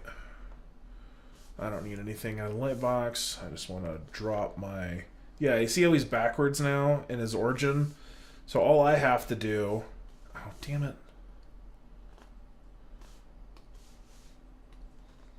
I don't care about that. New document. Sorry for the interruption. So, notice that he's backwards.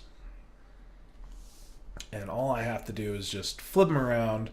And that's what we were talking about before with all that. Alright.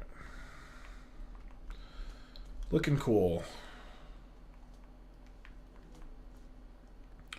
So we're going to want to do a little poly painting because this is a character that has a bunch of colors in it.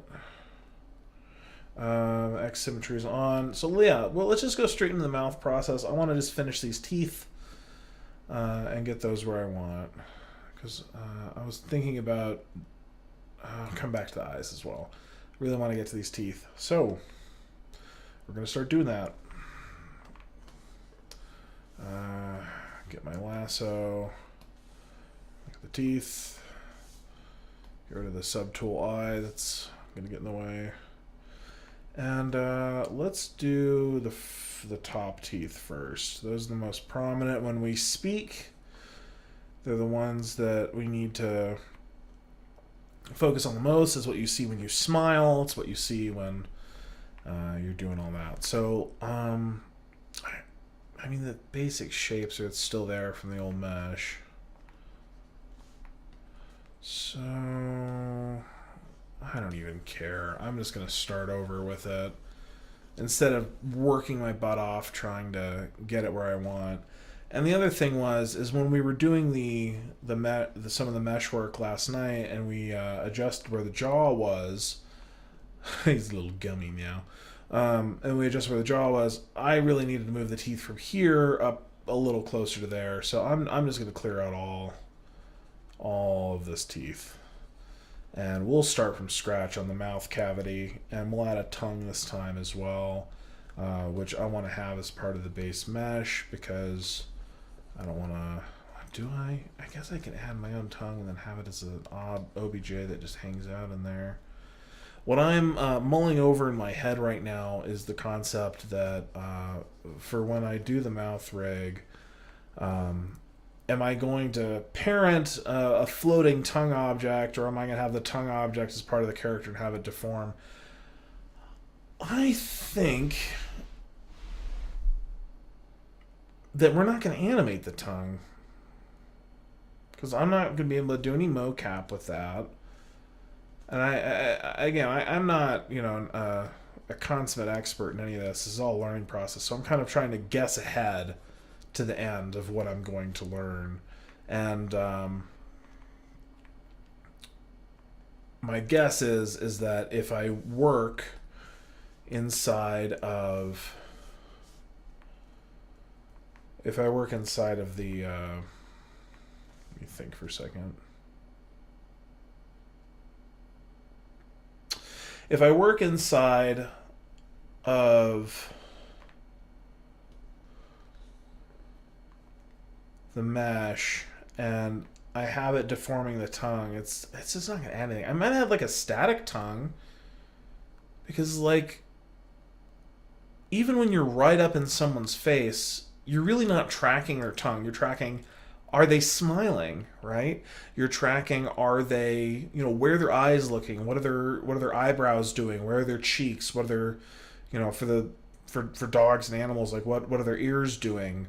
You know, the shape of their mouth. But you're not, the tongue detail is important for the production of speech in people, right? Like that's how we make the sounds we make. I don't think it's important for the hearing population, at least, to hear, excuse me, to see the tongue when it's moving. I think it's important when you're reading lips, but this is a low budget production. I'm not worried about being able to have the deaf and hard of hearing community be able to read our characters' lips. I think that'd be the first in any game, and I'm not out to break boundaries like that. And while I do have deaf and hard of hearing friends and colleagues, we're going to use subtitles, guys. I don't think we're going to be able to read the characters' lips. I think that would be, I don't think I've seen a single, I mean, other than the high-end film,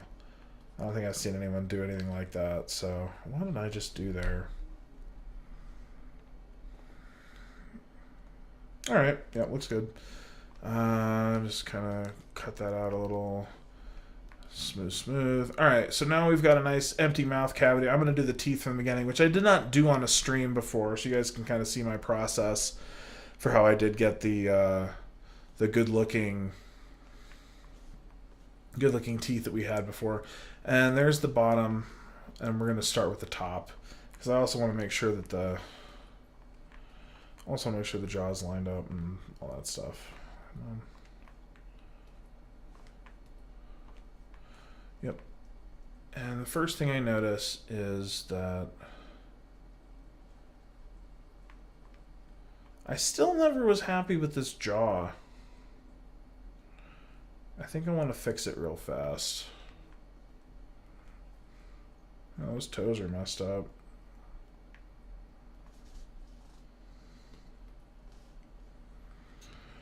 All right, let's just work on the head here.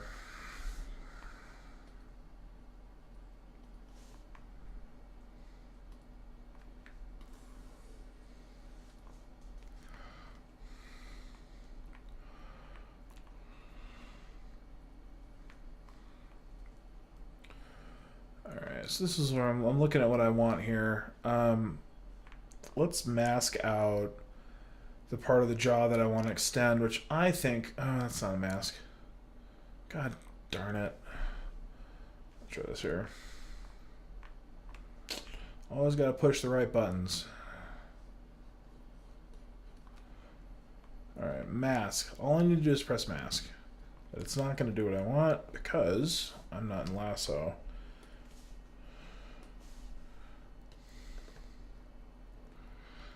And I'm going to go up and clear the ones on top, which I would have had to have done anyway. Now I'll use the reverse mask. Alright, looks good. I'm going to go back to freehand on my mask, because I don't know a better way to get rid of those. So all I want to do is do the chin.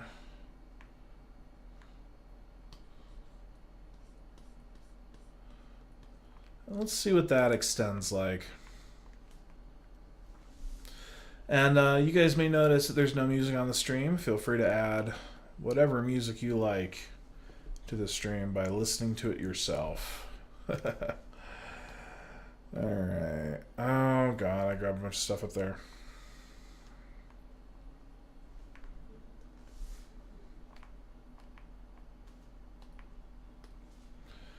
Lasso this out.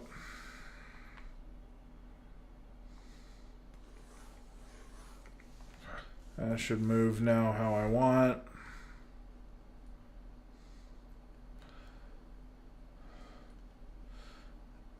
I mean, it's like a big wide open mouth. It just doesn't look natural. So what I think I'm going to do, am I though? So if I, as a human being, hold my jaw open, the character is going to make an O face. You know, an O with the lips. I think it's just because because what I originally did here is I made this enormous cavity so I had plenty of room to work. So I had plenty of room to work on the teeth.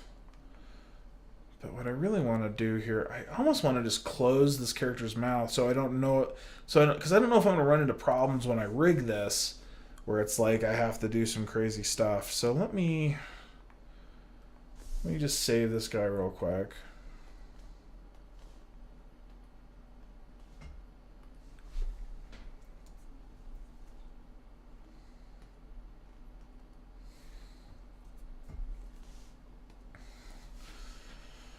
All right, and I'm just going to try to hinge this jaw closed.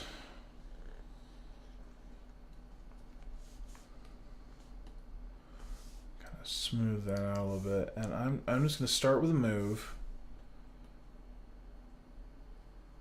I mean, like, that's the whole idea, right? Is that, like, I expect the base of the skull to be there. Like, that looks fine, but, like, yeah, I should probably mess around with this real fast because this could just get totally hosed. Because I realize now that, yeah, because then that's where the neck should be a little smaller. Rotate this a little bit. Let's see if I can hinge this jaw closed.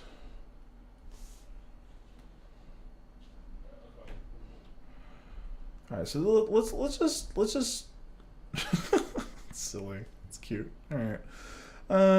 Let's move this a little bit. So I should model, now that I have the interior geometry, I don't really need to worry about any of that, because what I want to do is I want to pose the character with its mouth closed, which is a default resting state for when you're doing rigging. You should do things in the default resting state. My thought. I'm no expert, but it's worked well for me in the past.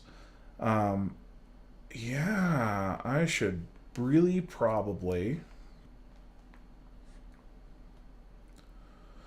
Yeah, because before, that's like the shape of the head that I want. Like the size, right? Because I want his bottom lip to be there, and I was kind of just interpolating in my own head where the mouth was. But if I, because you can't close your top jaw. This is the only thing you have.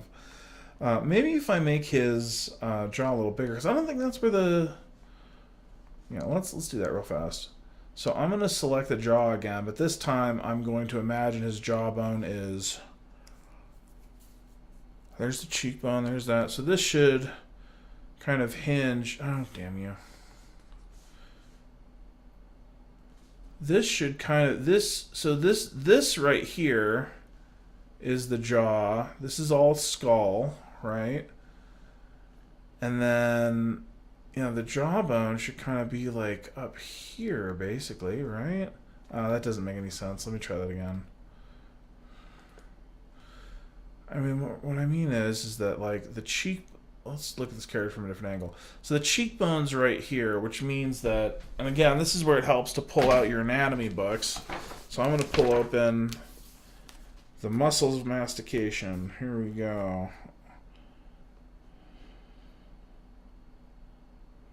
Yeah, because there's the.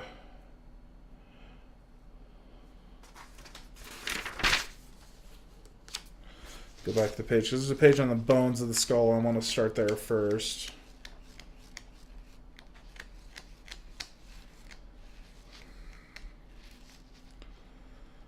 And I'm probably going to pull up another camera angle here so you guys can see what I'm seeing, and then we can kind of go over it together. So give me a second to do that. Let me pull up my streamer real fast. Actually, I was already on it. So all I got to do, so just hold tight, guys. I'm going to pull up another camera. I didn't have this set up before, so this will take me just a second.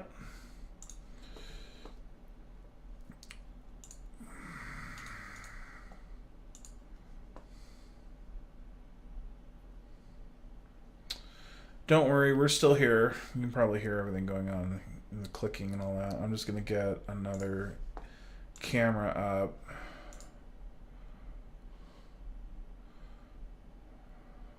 There it is. Cool. Hey, it's me from the top. And this way we can look at the book together. So I'm just going to change the res on this real fast. 1 second.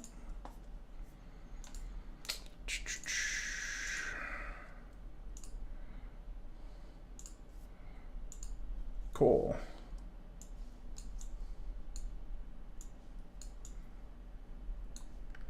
Get out of here. All right, love it. Okay, so now we can look at the book together while we go over this, and then we'll all switch back to. Oh, that's gonna be distracting. It's like in 3 different places at once. So what I'm looking at is focus. Focus. Does it? Oh, there we go. Just gonna move a little closer. I'm literally looking at it in mirror. So what I'm looking at here. About there, you can't see it, so I have to talk close to the camera and do this. So what I'm looking at here is where the cheekbone is, and then I'm also looking at where the jaw kind of. I'm looking at a mirror basically, so it's kind of tough.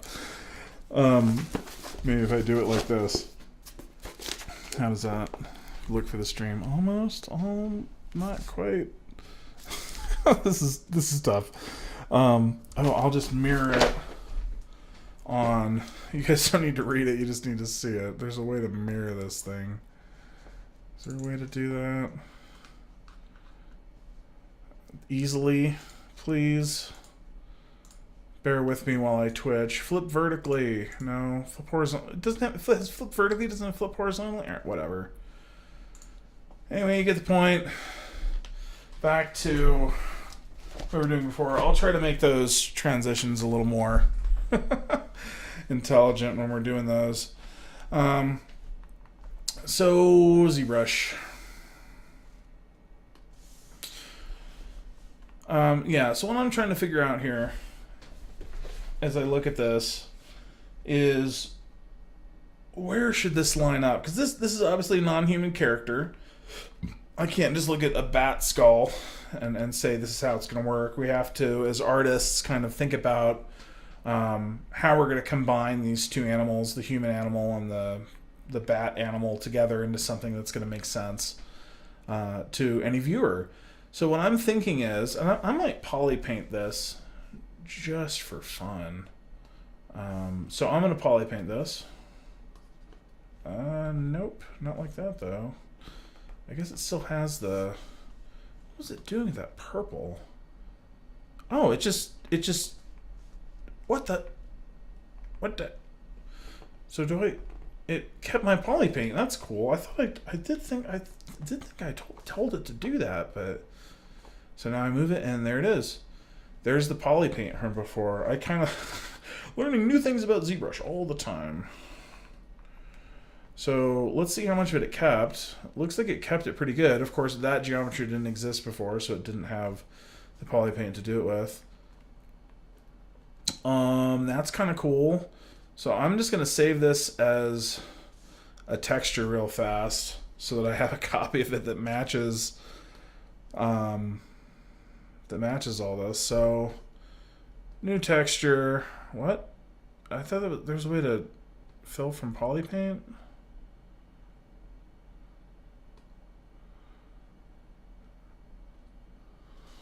Oh, I didn't do my UV mapping. That's why. So we're gonna go. I think it's Z plugin. I just don't remember how to do any of this. UV master. Unwrap your model. Symmetry. Polygroups. I think that's all I need to do is click unwrap. And I gotta be at the lowest geometry level. Let's do that real fast. Z plugin unwrap. So away that goes.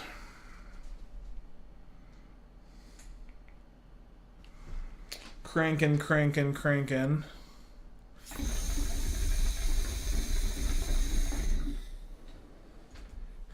It is so weird.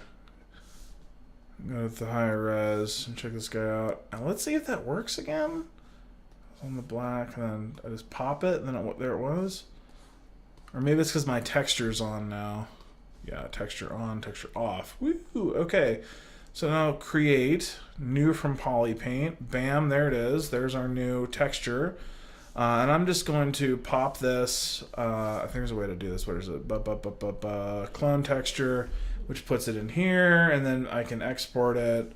And I'm just going to call this. I mean, it's not a very good texture. I'm not super worried about it, but I may as well have it while I still have the data for this guy. So that skin, PSD, sure, that's fine. Okay, so now I've got that. And I can just turn the texture off, and I'm going to clear my poly paint. Am I going to clear my poly paint? I don't know. I think I'm just going to keep it right where it's at, and we'll go back so we can see subtools. Keep my eyeball in there, eyeball, because we're going to come back to that. But the reason that we're talking about poly paints at all in the first place was our original question, which was exactly where is this character's bones? It's like a new game on Wheel of Fortune. So I'm going to go down a little bit into this mode, so we don't need all that geometry. Alright, so yeah, that kind of goes fast enough. Oh, I guess it's the brush alpha that's making it weird.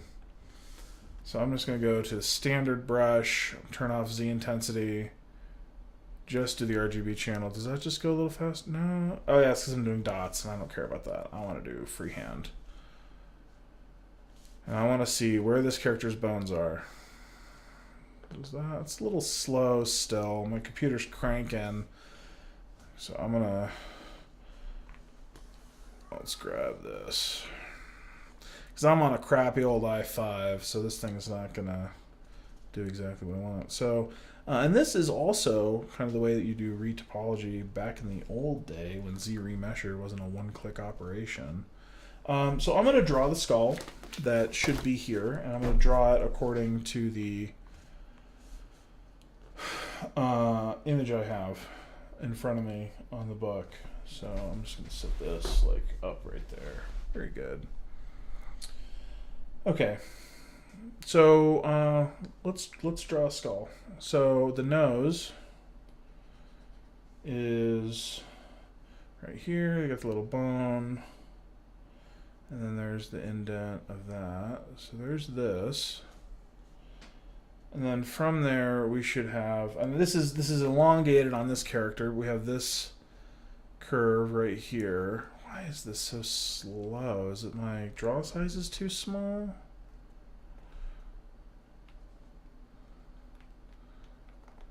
There we go. Come on. Draw size larger. Maybe a little smaller than that.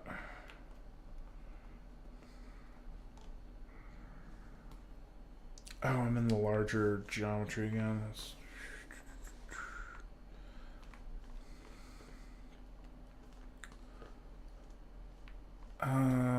What? I'm on white. I'm on RGB. My draw size is... Nothing is happening to this character anymore.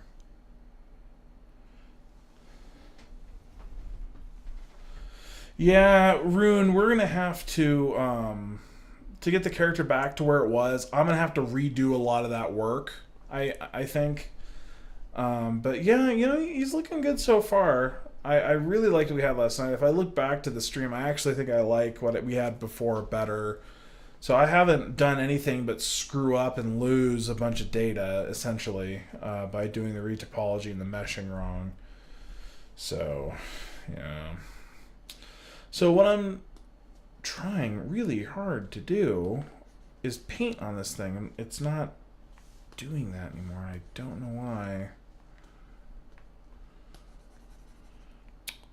Very interesting. Curious why it's not painting. What does this button do?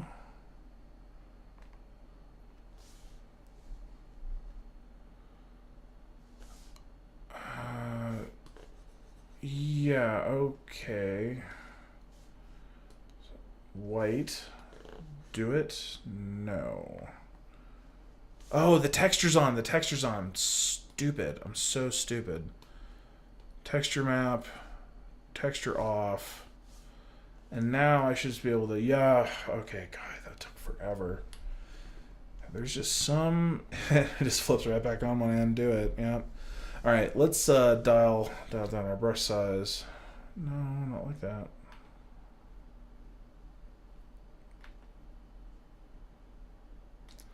Okay. Draw size. Make my focal shift a little smaller here. There we go. So we were... All right.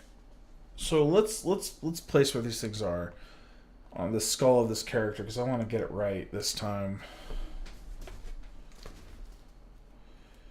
So let's just start here. So let's look for the temporal bone. That's right here. That's A. But I really want to start with the mandible, which is B in this. Come on. Snap. Snap. Snap. Snap. Why isn't snapping working? What on earth is going on here?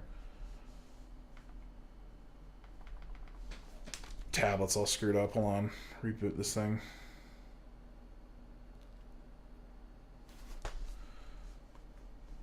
Okay. Yeah, now snapping works. Great. Yeah, this thing, the wireless Wacom's are great, but sometimes they just screw up for no reason. All right. Okay, so much better. All right. Cool. All right, so I'm just going to draw the shape of the skull, and then we're going to label the parts and make sure that everything lines up to something that makes sense. So there's the bone, there's the nose. All right, he's got a gigantor nose, so that'll kind of come up through here. That's the hole in our nose where all of our nasal junk goes. And then here's the mandible. So what I've got to decide when we retopo this, excuse me, not when we retopo this, but when we go in to add the details, where does this, how large should this mandible be? But there's the mandible. A little M. A little very low poly M for mandible. There's the mandible. From the mandible, we need to figure out the condylar process. And that's the kind of the Y split that you see there where that attaches to the jaw. There's the little Y split.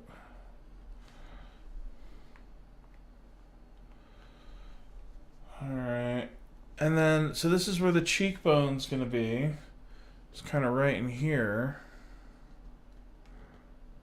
Oh god, X symmetry hasn't been on this whole time.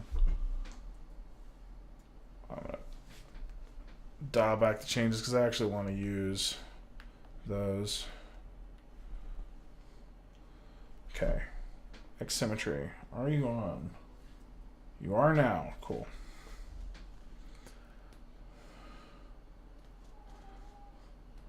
Our mandible in here.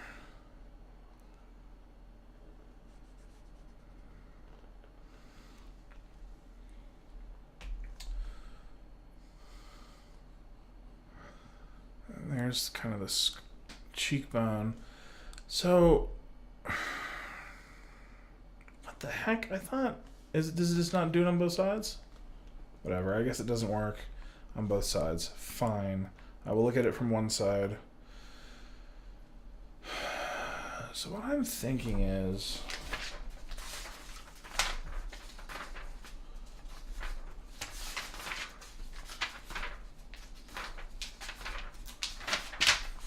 where's the face? There we go. So what happens is attached to the cheekbone here. I'm gonna use a different color to describe this. I said I'm gonna use a different color to describe this. Am I on the wrong? I don't know why I did that. Whatever, red. So there are some jaw muscles that kind of attach to this bone right here. They actually, that's the wrong place. That's not where they attach.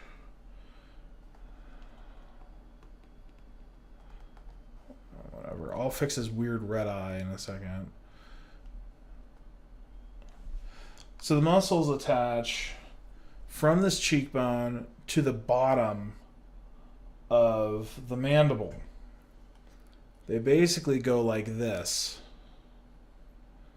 which means that this is way larger than it needs to be, and because I show a lot of geometry there. And so the mandible's here, this white part, and the masseter, I guess is what it's called. Masseter. This is the masseter, and it attaches down here. And my problem is that I've just got this like big invisible jawbone, and that's not something that happens, right? When we look at our cheek, when we look at this part of us right here, that's from the. I left the page open. Flip back and forth. No. I don't label that bone here. What is that bone? That's the cheekbone, basically, but whatever. It's the cheekbone. Y'all get it. So, when we look at our cheeks, if you grab your face and feel under here, the thing that makes the cheek, right? This is all fat here. There's no muscle. I can't like wink my cheek, but what I can do is I can smile, and that's gonna push the stuff that's under the skin, the fat and all that, and that's what makes that there. And there's a bone back here, you can feel it, and that's what's going to wrap around your cheek. So when there's a smile going on and you have all that there, that's building up around those cheekbones. And under those cheekbones are your actual jaw muscles, and they're attached to this stuff down here. This is where those jaw muscles are activating. At least yep, yeah, there they are. And that means that back here, right, with the I'm not going to use the medical terms, but back here, there's, all that meat, you can feel that. And if you've ever, chewed on something for a long time, and just really masticated on something for a long time, you feel that soreness here. Like if you have TMJ, you grind your teeth at night, you're going to feel that soreness in your jaw muscles here, which are attached to the base of your mandible right here. This is what moves the jaw, right? Or if you've talked for like 10 hours, and you feel your jaw just aching, that's going to be those muscles here. And that's that red part that we've highlighted right there. And I'm sure I should have done that on a larger camera, and I'll do that next time. Sorry, guys. But you get the picture. So the reason that I highlighted this is that this bone structure doesn't exist, right? There's no hinge here. That's all of that should be taking place up here, right? So what I want to do is look at the way that, because remember, humans see patterns, right? We don't really see what's the word I'm looking for? We don't say like, oh, that jaw's out of place. We do that when the whole pattern's screwed up. So there's things about this that are right, and there's things about this particular model that are wrong. But what I want to do is kind of correct some of the mistakes that we made there. And I also want to do that with that wonderful model that we had up last night. And I'm going to pull that up now. I've got I think I put it in downloads. What's the mask? It was this guy. So I'm going to pull that up now, and we're going to switch back and forth between it. Because this is the one where we drew the topology last night, and we just went for it. So here's that guy again. And you can see that the geometry on this character is right. So if it, and you know, for the sake of talking about this, let's draw what we drew just then on this character, right? So I'm gonna go grab some white. What the heck? There we go. So this is gonna be our kind of our muscle layer. So this is our white. So if we, I almost tried to rotate his head in 3D. So this is, you know, I'll probably draw this back a little bit. But here's the shape of the nose, right? This is the skull of the nose cavity. Right, there's the eye socket. Maybe draw down my brush size just a little bit here.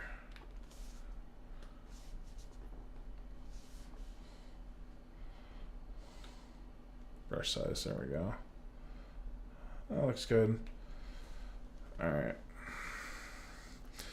So there's the nose cavity back here with all the meat on it, and then the eye socket's gonna be right here. Got another one right here, thereabouts. And then he's got his cheekbone like right here, which means the lower part of his jaw, his mandible, is right here. I'm just gonna draw that out. And that kind of hooks up back in here. There's a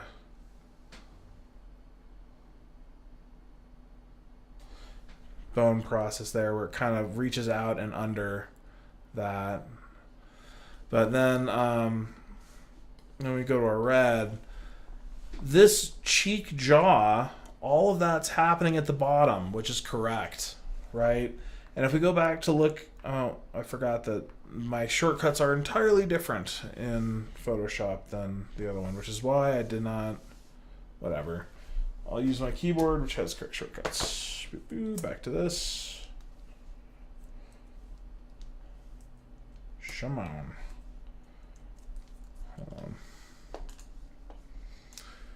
Get these all in their proper places. All right, that looks good.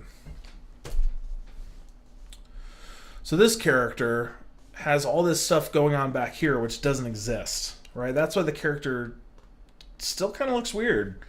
And if we go back here, this guy's got it right? So he's got, you know, the jawbone going on there. This character, I think I just gotta take some of the meat off of this. And that also means that I want to draw the rest of the skull, because if we look at this character, right, and I'm looking back here now, and I'm thinking to myself, not black, white. There we go.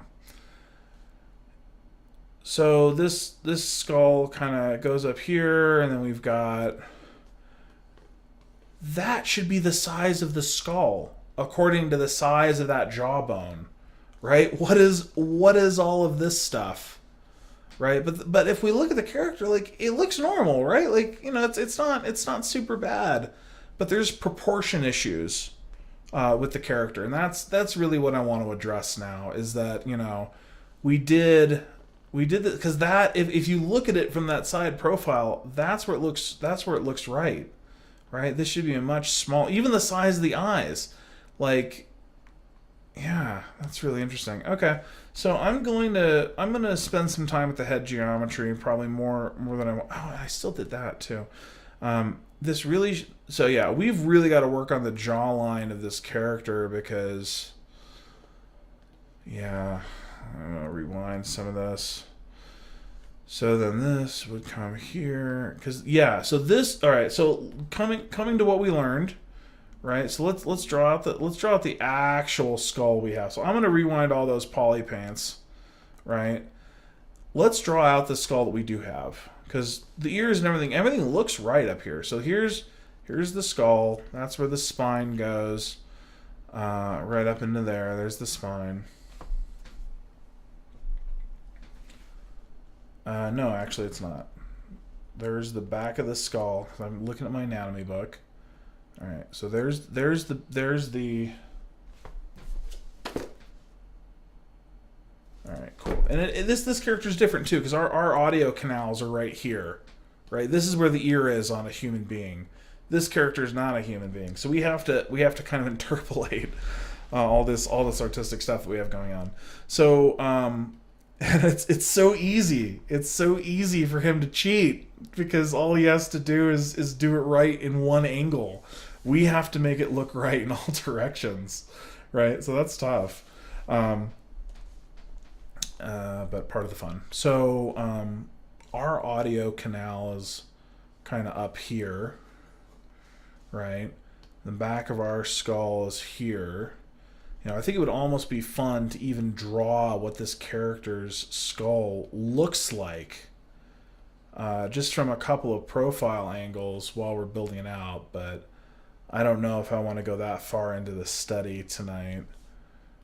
So there's the skull, and it's kind of, I guess it's not really Neanderthal shaped because we do have more up here that we're not seeing, right? So there's the top of the skull, right, and there's the little roundy part we have at the bottom, which means that the spine's kind of coming up in this direction, and there's the spine arrow, and then what I want to find out, so our jaw is right in front of our ear. There's like a bunch of stuff there. You poke there. There's a lot of sensitive stuff. You don't want to do that too much. So there's the jaw and the ear. I'm kind of thinking that on this particular character, it's like, so there's, I could just do this on the other side too. Like I said, like here's what a human skull would be, and I can flip back and forth and kind of reference. So here is, let's draw the human skull. So here's the eye socket, right, which is not a spot shape. It's more like this, right? Skulls look kind of weepy. All right, and there's the nose. And then his jaw, the jaw kind of, I'm gonna make that a little smaller, the nose. So there's the nose hole, and then the jaw comes down into here, right? And there's the top of the skull. Right, and here we have kind of the start of that. I'll make this a little bigger actually, looking at that. There's that, and then he would kind of come down into here, base of the skull, and then the jaw would hook. Okay, I guess it's not as far off as I thought. So there's the base of the mandible hooking in and kind of coming down here, and from the base of the mandible, there's that little kind of Y shape we were talking about before. There's the base of the mandible. So this needs, what I'm seeing right now, comparing it to my book, and I'm going to show you guys this in a second. There's just this hole here is really screwing things up because our jaw does not hang slack like that. If our jaw hung slack, here, I'll just show you guys because this should be enlightening. Yeah, here, get out of here. All right, scene 3. Let's go back here. So, yeah, that's fine. So, if we look at this process here, what we're gonna see is that this is still so difficult to do. You guys kind of got it. Hey, perfect. That's good. So there's this kind of Y process here, right? right there. It's still mirrored. It's screwing with me. So there's this guy right here, right? And what I'm noticing is that we have a giant gap in the mouth right here. It's just like we just have the lowest part of the mandible as part of our model. Just this part right here. We need to have all of this. So closing the mouth, modeling it closed, now that I have the geometry that actually does, has the hole in the mouth so we can model the teeth and the tongue and everything else. It's like if you relax your face, right? You have to actually push down to get your jaw to do that. Naturally, your jaw is closed. So if you relax, your teeth are in line. Your jaw is where it's supposed to be. So that's kind of my point with this, is that when I've been modeling everything with the jaw hung open slack so big, I've made a bunch of other modeling mistakes kind of along the way. So let's go fix that. All right, so I'm gonna go back, take a look at this. All right, so yeah, so that's what I'm talking about here. So this giant gap does not exist in skulls, right? So if we come back over here, I think the first thing I need to do is close this up, right? Because this looks like a giant moaning yellow, moaning skull. So, all right, let's roll back all these poly paint changes. It should take no time at all.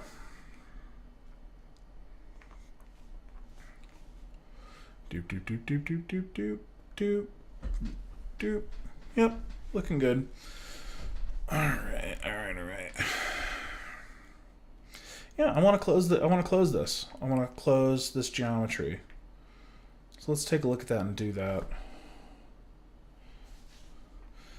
And then at the top of the hour, I'm going to take maybe not at the top of the hour. Maybe at the bottom of the hour, I'm going to take just a very brief break. Yep, that's okay. And we're still on Z X symmetry, which is good. We do want that.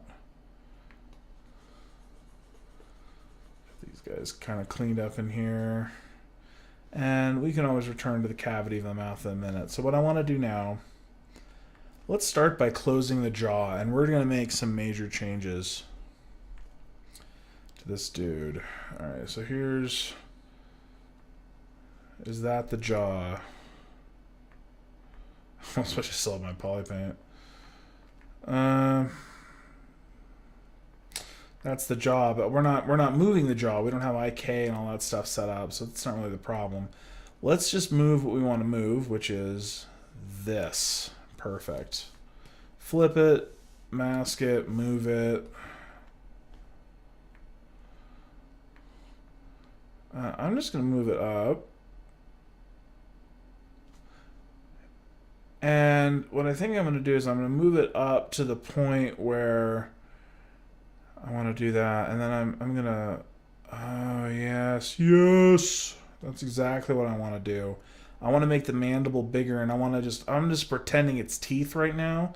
What I'm actually going to do is drill down into it and build the teeth into it. So by making the mandible larger, I think that's going to make a world of a difference. Like, cause see, the character's already kind of recovered from the weirdness of having the jaw be moved around like that. So let's take a look at that real fast. So I'm going to rewind it. Right? So that's it when we had it thin and closed up to the mouth. And if I started rigging that, I mean, I would have been screwed. I would have had to just start entirely over. So let's roll back again. So that's how the character was modeled, right? Which looks sane. I think the jaw is, quote, in the right place. That's the character with the jaw closed, right? So if we, again, went and rigged that would have been terrible. I'm going to roll it forward again. And then that's with the jaw just kind of enhanced a little bit. And then that's the jaw enhanced even more. Yeah, I think we're going to work with that kind of stuff here. And we can get rid of his little double chin here. He's supposed to be like super, whatever. So there's this. I'm going to get that there. And then we'll start drawing in the rest of what we want here. I'm going to get this guy. Oh, I don't want to do that. try to give him kind of a square jawline here, and we'll get everything in the right place. And we're going to clean up all the crap that's going on in there too. So I think that's good. What I want to do is kind of go out a little bit here and make it a little wider. Just working with the basic shapes. And we can also return to that lovely picture we had here. Though I'm not going to do it in Photoshop because there's a bunch of problems with that. It doesn't switch back and forth between the desktops like I want. I mean, I could fix that, but that's not what I'm doing right now.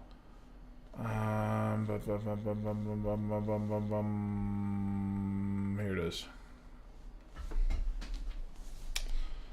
Though I thought I had... Is this it? No, it's my mask that I just made. I guess did I save it in here? Sorry guys, just 1 second. That ear reference? Is that? It was one of the things I grabbed. I think it's this one. Yeah, look at that. There it is. So I'm just gonna get rid of that. I said I'm gonna get rid of that. What is it? I said, oh, it's because I have the pen. Oh, come on. What are you... Yeah, zoom in, stay there. Cool. You do what I want, Windows. Okay, so now we can... And I want to switch back and forth in a different way. Oh, whatever. I'll figure it out. This looks good. So we're going to do what we were doing last night and kind of compare it to that other character. So there's this guy here. Not this guy. Guy here. Guy here. So there's this one and there's this one. So this is already kind of... I want that square jaw kind of look that we had before. We'll go through and modify this guy a little bit. Okay. All right. Tweak a little. All right, yeah, and we can start seeing where we're making mistakes. So let's take a look at this. That jawline goes there, it goes back up, and it's flat. So let's start making this a little flatter. Let's bring his face in a little bit. So that's what I want to do now. His face is cute and round, which is cool, but I'm trying to make a more aggressive-looking character just a little bit. So I'm gonna go in here. Yeah, he's got big, happy cheeks. So we're going to try to reduce that effect a little bit. I think I want to bring in all of that. I'm going to probably bring in some of this, take some of that out. Oop. Every time with that.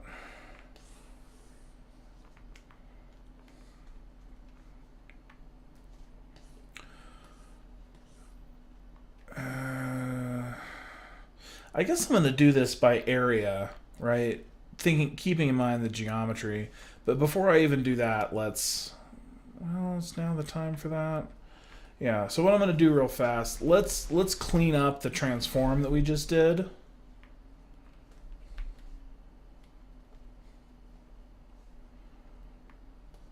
Let's get this figured out in here. And yeah, perfect, cool. It didn't fight me on it. That's good.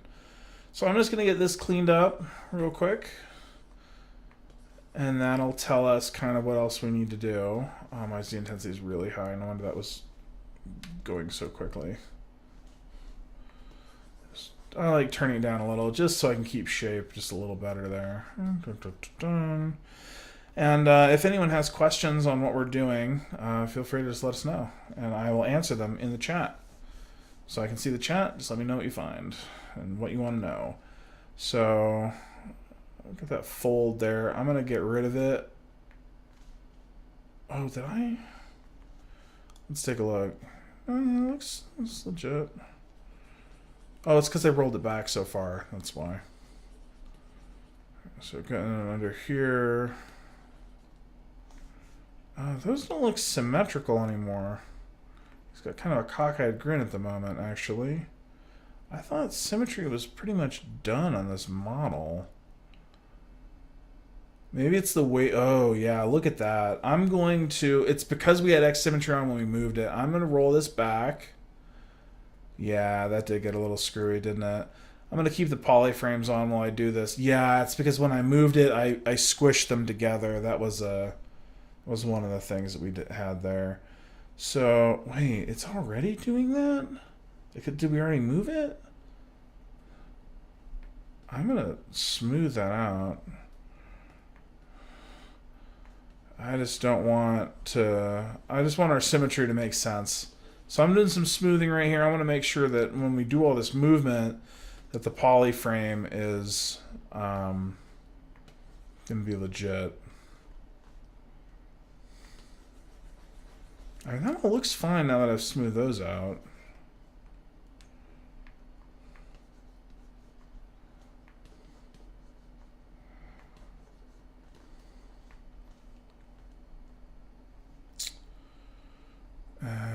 Let's see.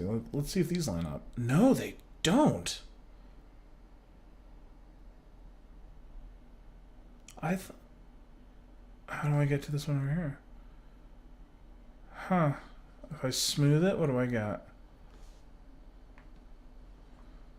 I mean, I guess it doesn't matter. Is it because the symmetry's off, or is it because just the way things are? Alright, I wanna... Did I even do anything to this?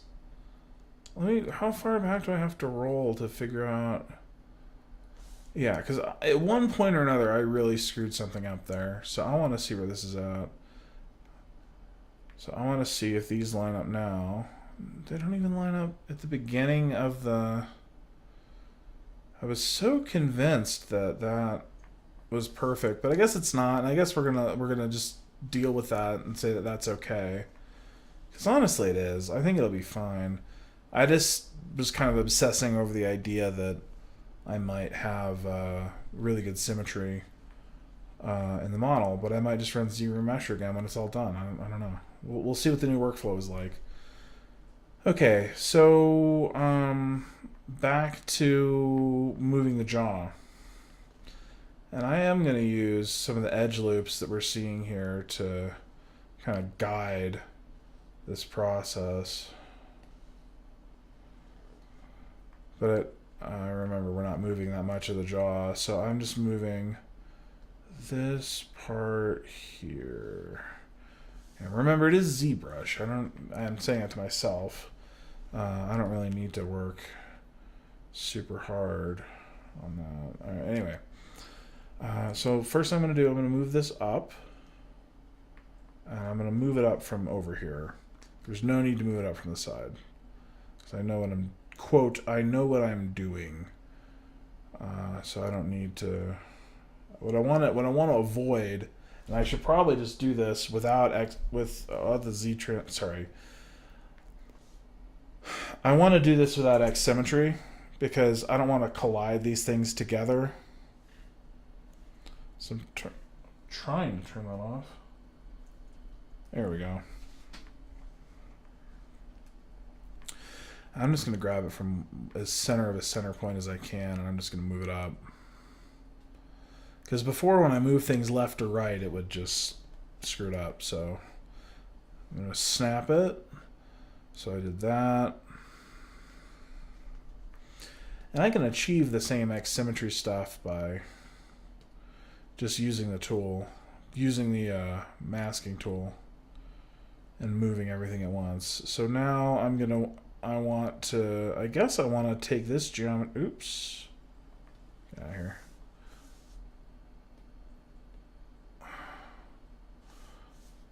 The right user interface here. Not colors. Get out of here. I want the default color, please. I guess that's close enough.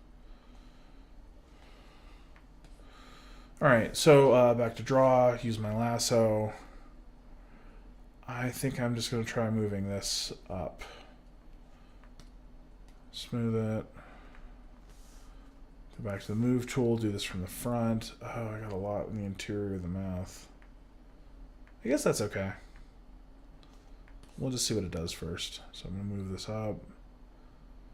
I would like to. Oh, it's because it masked it. No, that's fine. Let's try that. So I'm just gonna close his mouth, and then I'm gonna move it forward a little so he's not a bulldog. So I guess I should do that. I guess I should align the jaws first. So first thing I'm gonna do, back it up, back it up. I'm gonna go to my old mask. Okay, so I want to move this forward so that it's aligned with the nose. Because if we look at the drawings of the human skull, it's good. That's basically where we want to be. Is about right here. So from here, I'm going to clear my mask. I'm going to smooth these guys out just to start, making sure we stay clean. I don't want to make a bunch of weird mesh deformations. Oh, but I'm not in. Damn it. I'm not in X symmetry. So I want to do the smooths at the X symmetry level. So I don't know. I honestly don't know if that's important, but I don't want the character to get too asymmetrical. Alright, that looks good. I wonder how lined up these are at the moment. I mean, not pretty close. They're pretty close. It's just the edge loop that's off. It's probably just the way I did the retopology. So that's fine. Let's go in here. Alright, cool. So I'm going to do the last operation we did, which was try to close out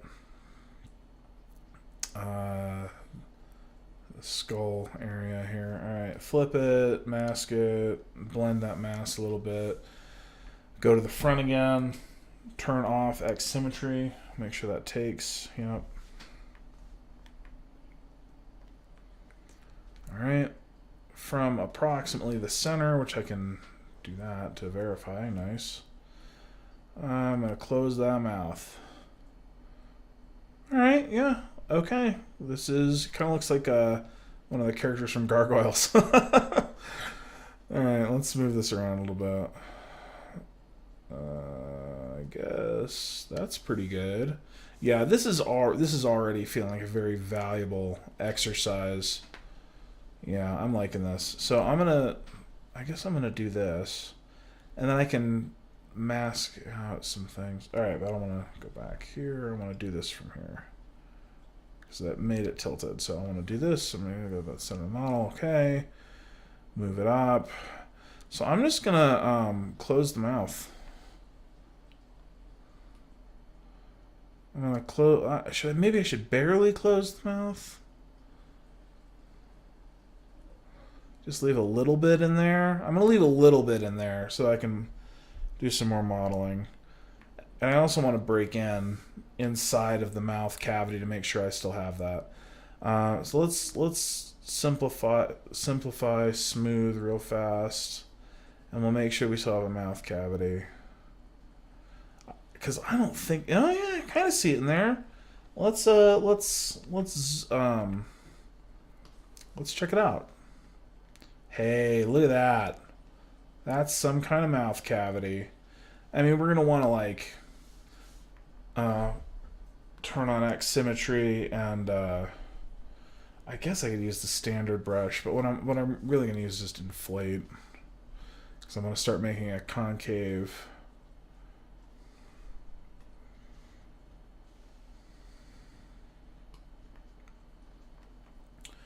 So I'm just gonna push. Ooh, there you go.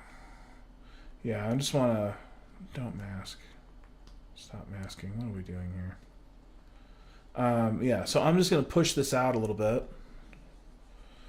and kind of continue to make that cavity. Or not cavity, I mean, I guess that's the... I guess these would kind of be the lips. And we're going to make teeth and everything else, and those will go in there. So this is this part right here. And then that should be those. And then we've got lips. And then we can kind of just make things work from there. So this is probably how we should have done it before. I mean, I would definitely do it like this again. So, kind of clean these up a little bit. And we'll come in and actually model this closed mouth. I mean, characters other than me don't move their mouths constantly.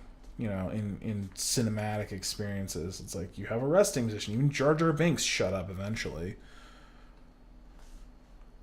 Alright, this is looking good. I'm kind of down with this. Even though we lost a bunch of stuff before, I think I was so impressed with how I was able to take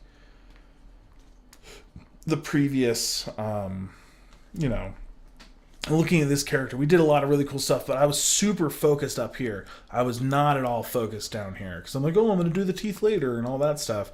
So, like, we got a nose going that I kind of liked. We got a face going that I kind of liked. It flowed into the ears how I liked. But, like, I was not paying attention to the at-rest geometry like I should have been.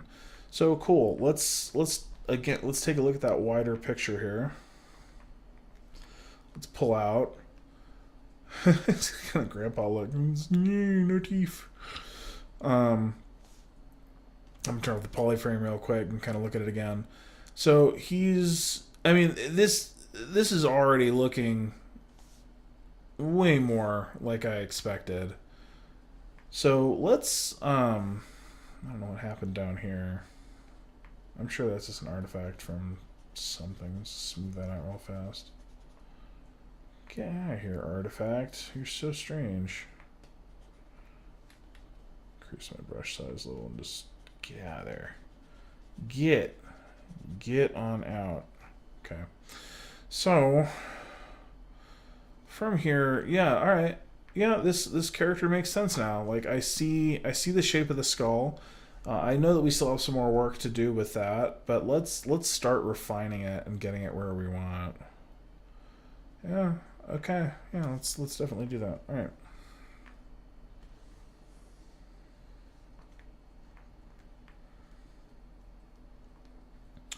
Actually, is it 12:15? All right, I'm working for another 15 minutes. I'm gonna take a quick 15-minute break.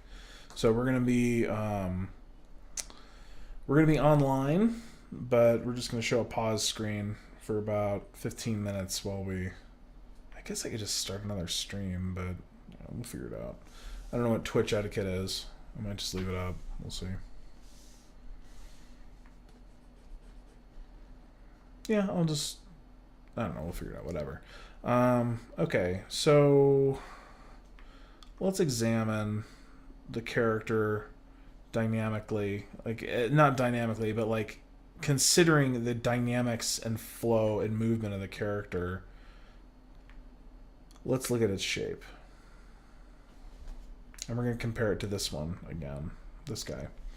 So I'm going to get this guy here. Looks alright. A little bit more like that. Wrong direction. Alright, there's this. And it's the neck. The neck's kind of another thing he's got going on there. There's the muscles in the neck that connect to the back of the skull that, you know, these guys right here, all these tendons. That's kind of giving a lot of the dynamicism to the character. And again, with sculpture, it's really important to look at how the flow is. And again, that's why I'm saying, quote, the 2D artists are cheating, so to speak, because they don't have to sculpt this and it has to look perfect. They only have to do one facet to show the flow and the motion of the character. So I want to kind of capture some of that niceness there. And to do that, I'm going to... And this guy's a lot happier. But that's not the point. So let's look at the jawline first. I think that's the first thing that's making this guy kind of toony. Yeah, the second I start moving it around, I lose that feel of tooniness. So I'm going to just do a quick rotate around. So as you can see, there's certain angles where he's looking good and certain ones where it's like, yeah, okay. So, let's break out those tools. Like flatten. So,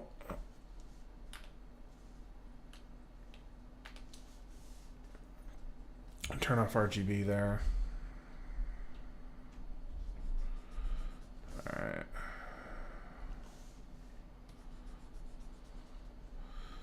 So, yep, that's kind of the... What the hell? Is the symmetry off? Or am I just... No, the symmetry is off. Because I'm making edits to this character and they're appearing in entirely different not densities, but like, yeah. Yep, I'm gonna have to fix that. All right, let's do that. Fixing that now. And we saw that before when we had the poly frame on, and we were selecting specific vertices, and things were just not working as we expect. Oh, it's totally off now? No, I guess that's about the same distance that was screwed up before. But like, it's so off. Why is that? I'm gonna clear this out so I can see the whole thing. Oh, did the eye move too? Whatever. I'm thinking about this real quick. So this vertex right here should be this vertex right here. So transposition wise, I just need to move it. I need to move it like, I wish there was a way to recenter. Oh, that's right. There is a workflow for recentering this. And I bet it works down here too. I bet it's just entirely off center. No, the nipples are fairly aligned. And these guys here are pretty close. They're still off though. What else do we have? What if they're really far away? So I gotta get big enough I can see the vertexes, but so like these guys right here, those look pretty close. Those look pretty close, but the further away you get, those look fine. Is it just the head that's not lined up? There's the center line. Yeah, it gets dunked on the second that we got up to the head. Everything's like off.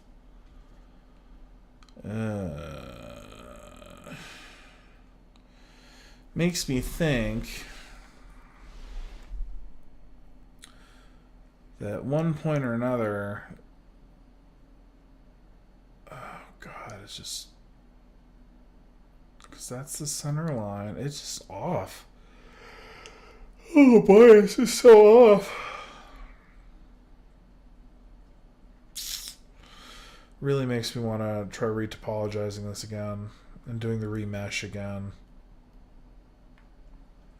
Because like this, those guys right there, that should be literally right on top of each other, right? Like the whole thing is just off. It just gets more and more off. Like if I look at this and I rotate it and I try to just keep my, it's hard to see, but like that's super wrong, right? How about this one here?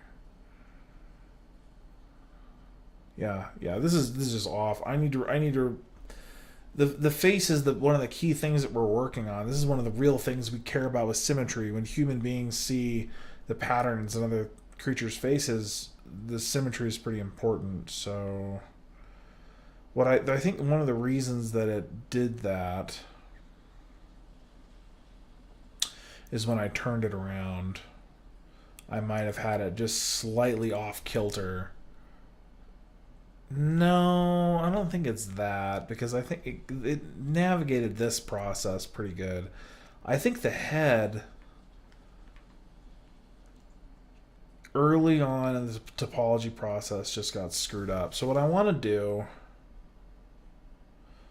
and I'm curious about this, I don't know, we're going pretty far back here.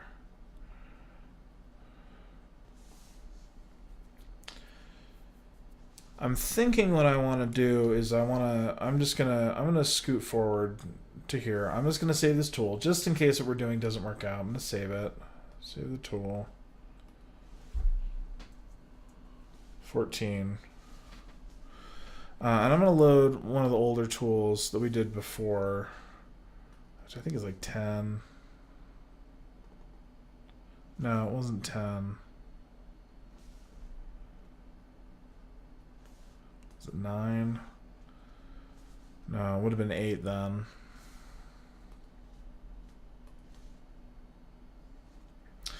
So this is our pre-deformation match. Let's see where this guy lines up, which I think we already saw that was very bad, and that was one of the reasons we were excited about the topology.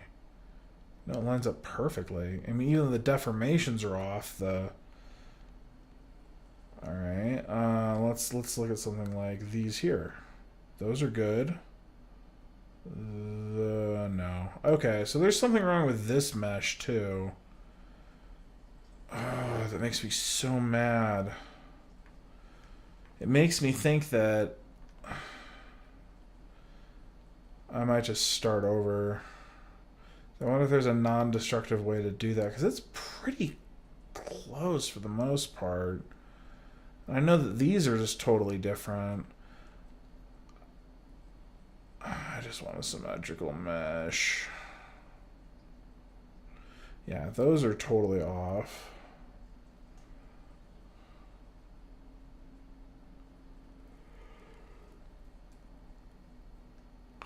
Some of these are just screwed. And that's what helps to have an expert to talk to, and I am no expert. So I'm just going to play around with this and see what I can learn. One of the things I'm going to do that. So we did the Z remesher, and we had that that Alt key trick that we did. Alt is this key on my keyboard. So I'm going to try that trick. Oh. Turn off perspective real fast. Is it because I'm on perspective mode that I'm seeing this strangely? No. This head is just not center to the body. And I think I can even see that looking at the model. Now that perspective's off, we're looking at a flat orthogonal view. Here's a side orthogonal, back orthogonal, top orthogonal. I think this head is not square. I guess I can see that by doing this and then just going, tracing it.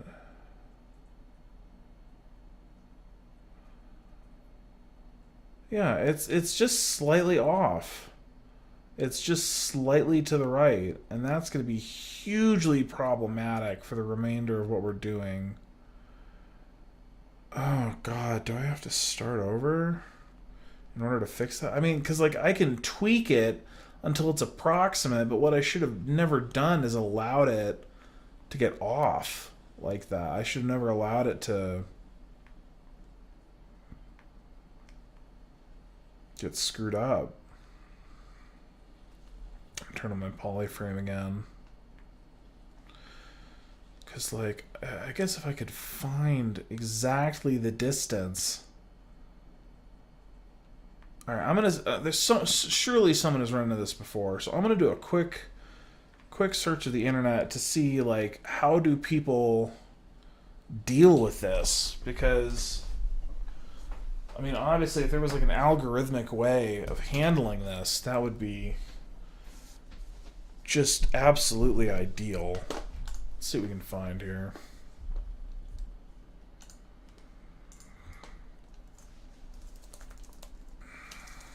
Because obviously the remesher is going to screw it up too.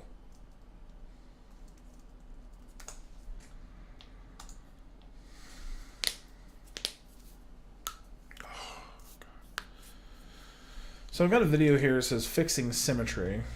Okay, and now a lesson on how to fix symmetry. Oh yeah, I'm applying for sainthood early this year. Okay, so in here, let's load the demo head. We can drag out and hit edit. There we go. Alright, so rundown on symmetry. Let's pretend, for example, I don't want the eyes in here, just for educational purposes, and let's turn on transform and activate symmetry off. Okay, so the basic rundown on symmetry and how it works. Well, if you draw on one side of the model, like that, and if I want it on the other side of the model, all I do is have to go through the deformation palette and hit Smart Resem X. This video is impossible to see. Come on, this throws it on the other side of the model, but at an average. You see now that they are not the same. Control Z, and this time I'm going to hold Control and mask off the region. And then Smart Resem. No average occurs. Okay, so that's easy. That's located underneath the Smart Resem and how that works. So let's move on to a little bit harder things. Let's clear the mask.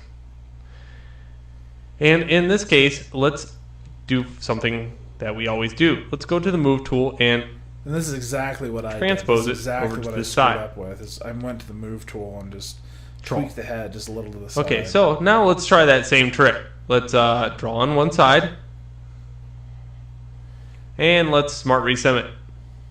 Oh no, it says no symmetry found on those points. Why? Well, if you go to the almighty preview window, you'll find that you have moved the center point over. Preview window. And you're probably going to go over here and say, well, I want to set that pivot point. Well, make sure you set it twice. Set it one more time. Oh, where the preview window is. And now you'll find out that when you Smart Resem it, it works. Okay, another thing is while I'm here covering the preview Let's window, see what he did. I don't know what he did. I'll Resem it. It works. Here and say, well, I want to set that pivot point. Well, make sure you set it twice. Set it one more time. And now you'll find out that when you Smart Resem it, it works. But I think the problem is another less thing is so that I moved my bust to the side. It's that I moved the head so that it's like off to one side. I don't know if I'm gonna be able to fix that. Let's see. While what I'm else you can here find out covering the preview window, you'll find every once in a while that your items are really huge. Let's say I'm scaled way out here. The item looks small. If I go to... I'm also going to see if I can find this preview window because that seems to be important. There's preview. So here's the preview window. So let's get the draw thingy in here. I don't actually know how to move stuff over to the side, but whatever. Is it this? There we go. So this guy looks legit. Width ratio, height ratio, depth, brush, and bed. So I can move him around in here. That's not really the point. Alright, let's see what he does. I at least have the preview window now. Scale, if I scale the item up, it scales it in the preview window, like to huge proportions. Let's hit draw. And what I did wrong here. What's going to happen is when because it moved, still. Let's go to Unify and hit F on the keyboard to bring it into focus. Go back to the transform. Smart Resem. Works. Remember that. So I guess there's some stuff easy. with deformation. Let's go to Unify proportions. Let's check this out. Let's hit draw. And what's going to happen is when I move around the item, it's going to be a little bit slower for some reason. Okay, because it's not at ZBrush standards. Another thing you notice is what happened to the pivot point? Well, it moved. So if I go to draw on this, and I want it to appear on the other side, when I hit Smart Resem, it's not going to work because I have to go to transform. And so for those of you that are just joining us, my problem is that this character, if we look at the polyframe, I better do this on my tablet. I can never translate from the keyboard to the tablet. It just drives me crazy. So if you're just joining us, my problem is that, you know, we already had a mesh that was we already retopologized this, but as we were working with it, what we found was this head is slightly off. So if we look at these quads here, right, the head is off, but the problem is the rest of the body is good, right? So we can go in and we can look for something that's remarkable here, like this down here, this, right? Oh no, maybe the whole body is off. And this is a good reason when you explain things out loud. All right, let's see down here. That one's good. That one's good. So there's a large portion of the neck that got shifted slightly to the left or right, and that's the thing that I'm concerned about, because after we retopologized this and got everything going, and originally I wasn't worried about this because I was going to manually retopologize it, but then I said, hey, no, we can use the ZBrush tool, the ZBrush remaster, the one-click remesh, and now I have a feeling that I might just want to I might honestly, genuinely just want to retopologize this myself because I screwed up the symmetry. Oh man, that's gonna take forever. Though I guess I could cheat.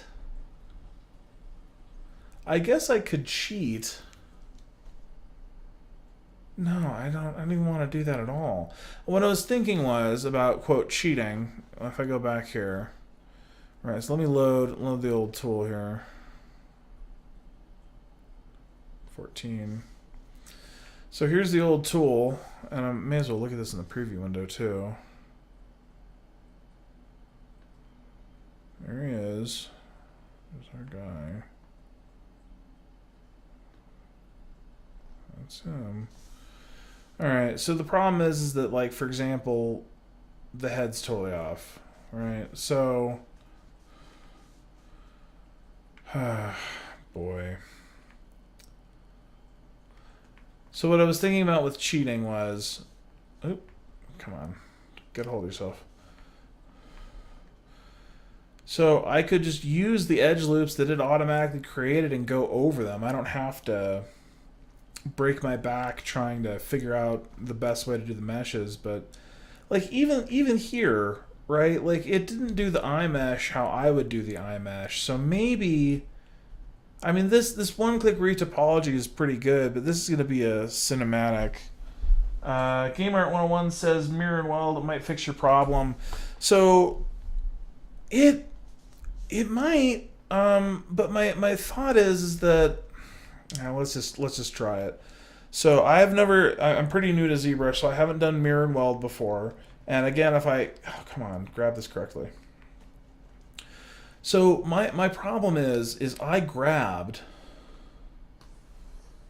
this head at some point or another really early in my modeling process, and without X symmetry, right, did something like this. Oh, not exactly like that.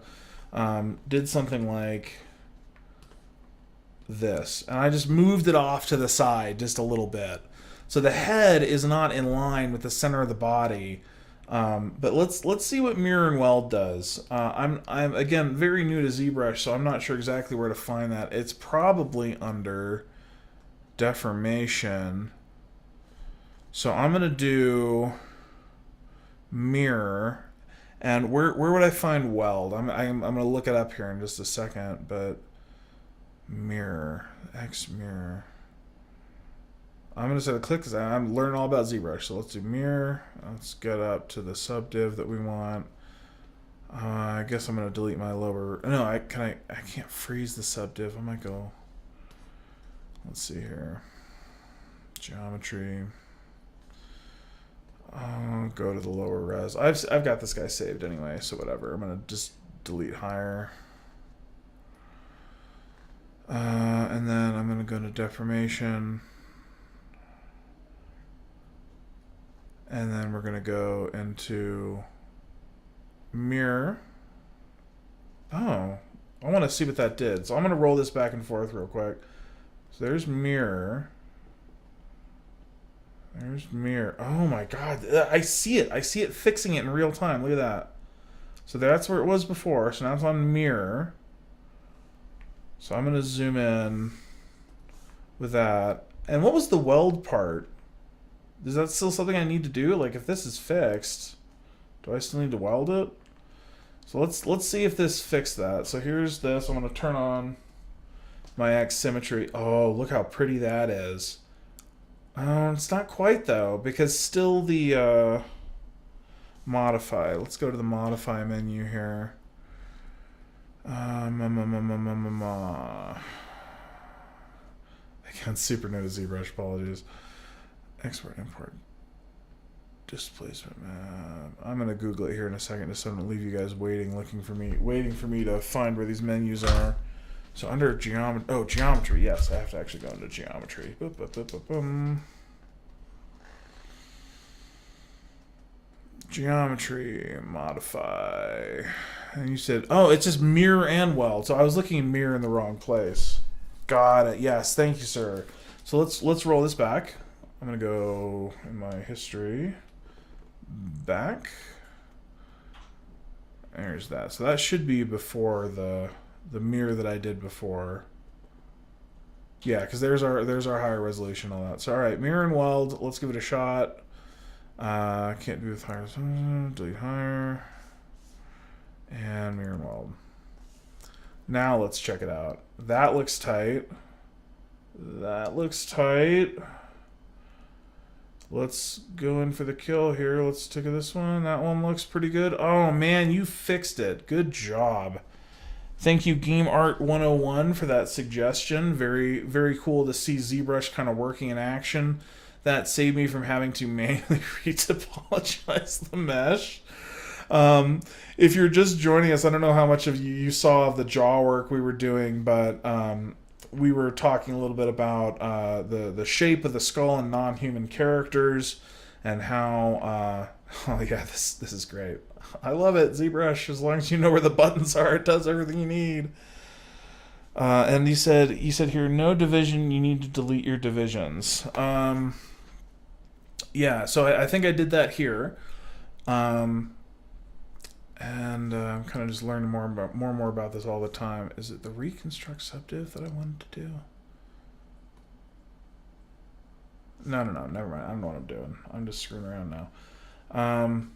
Cool. All right, very good. 12:38. I passed the break time that I set for myself, but now I realize the model has... Anyway, yeah, so let's do this. All right. So we were talking before about how... Get out here, polyframe.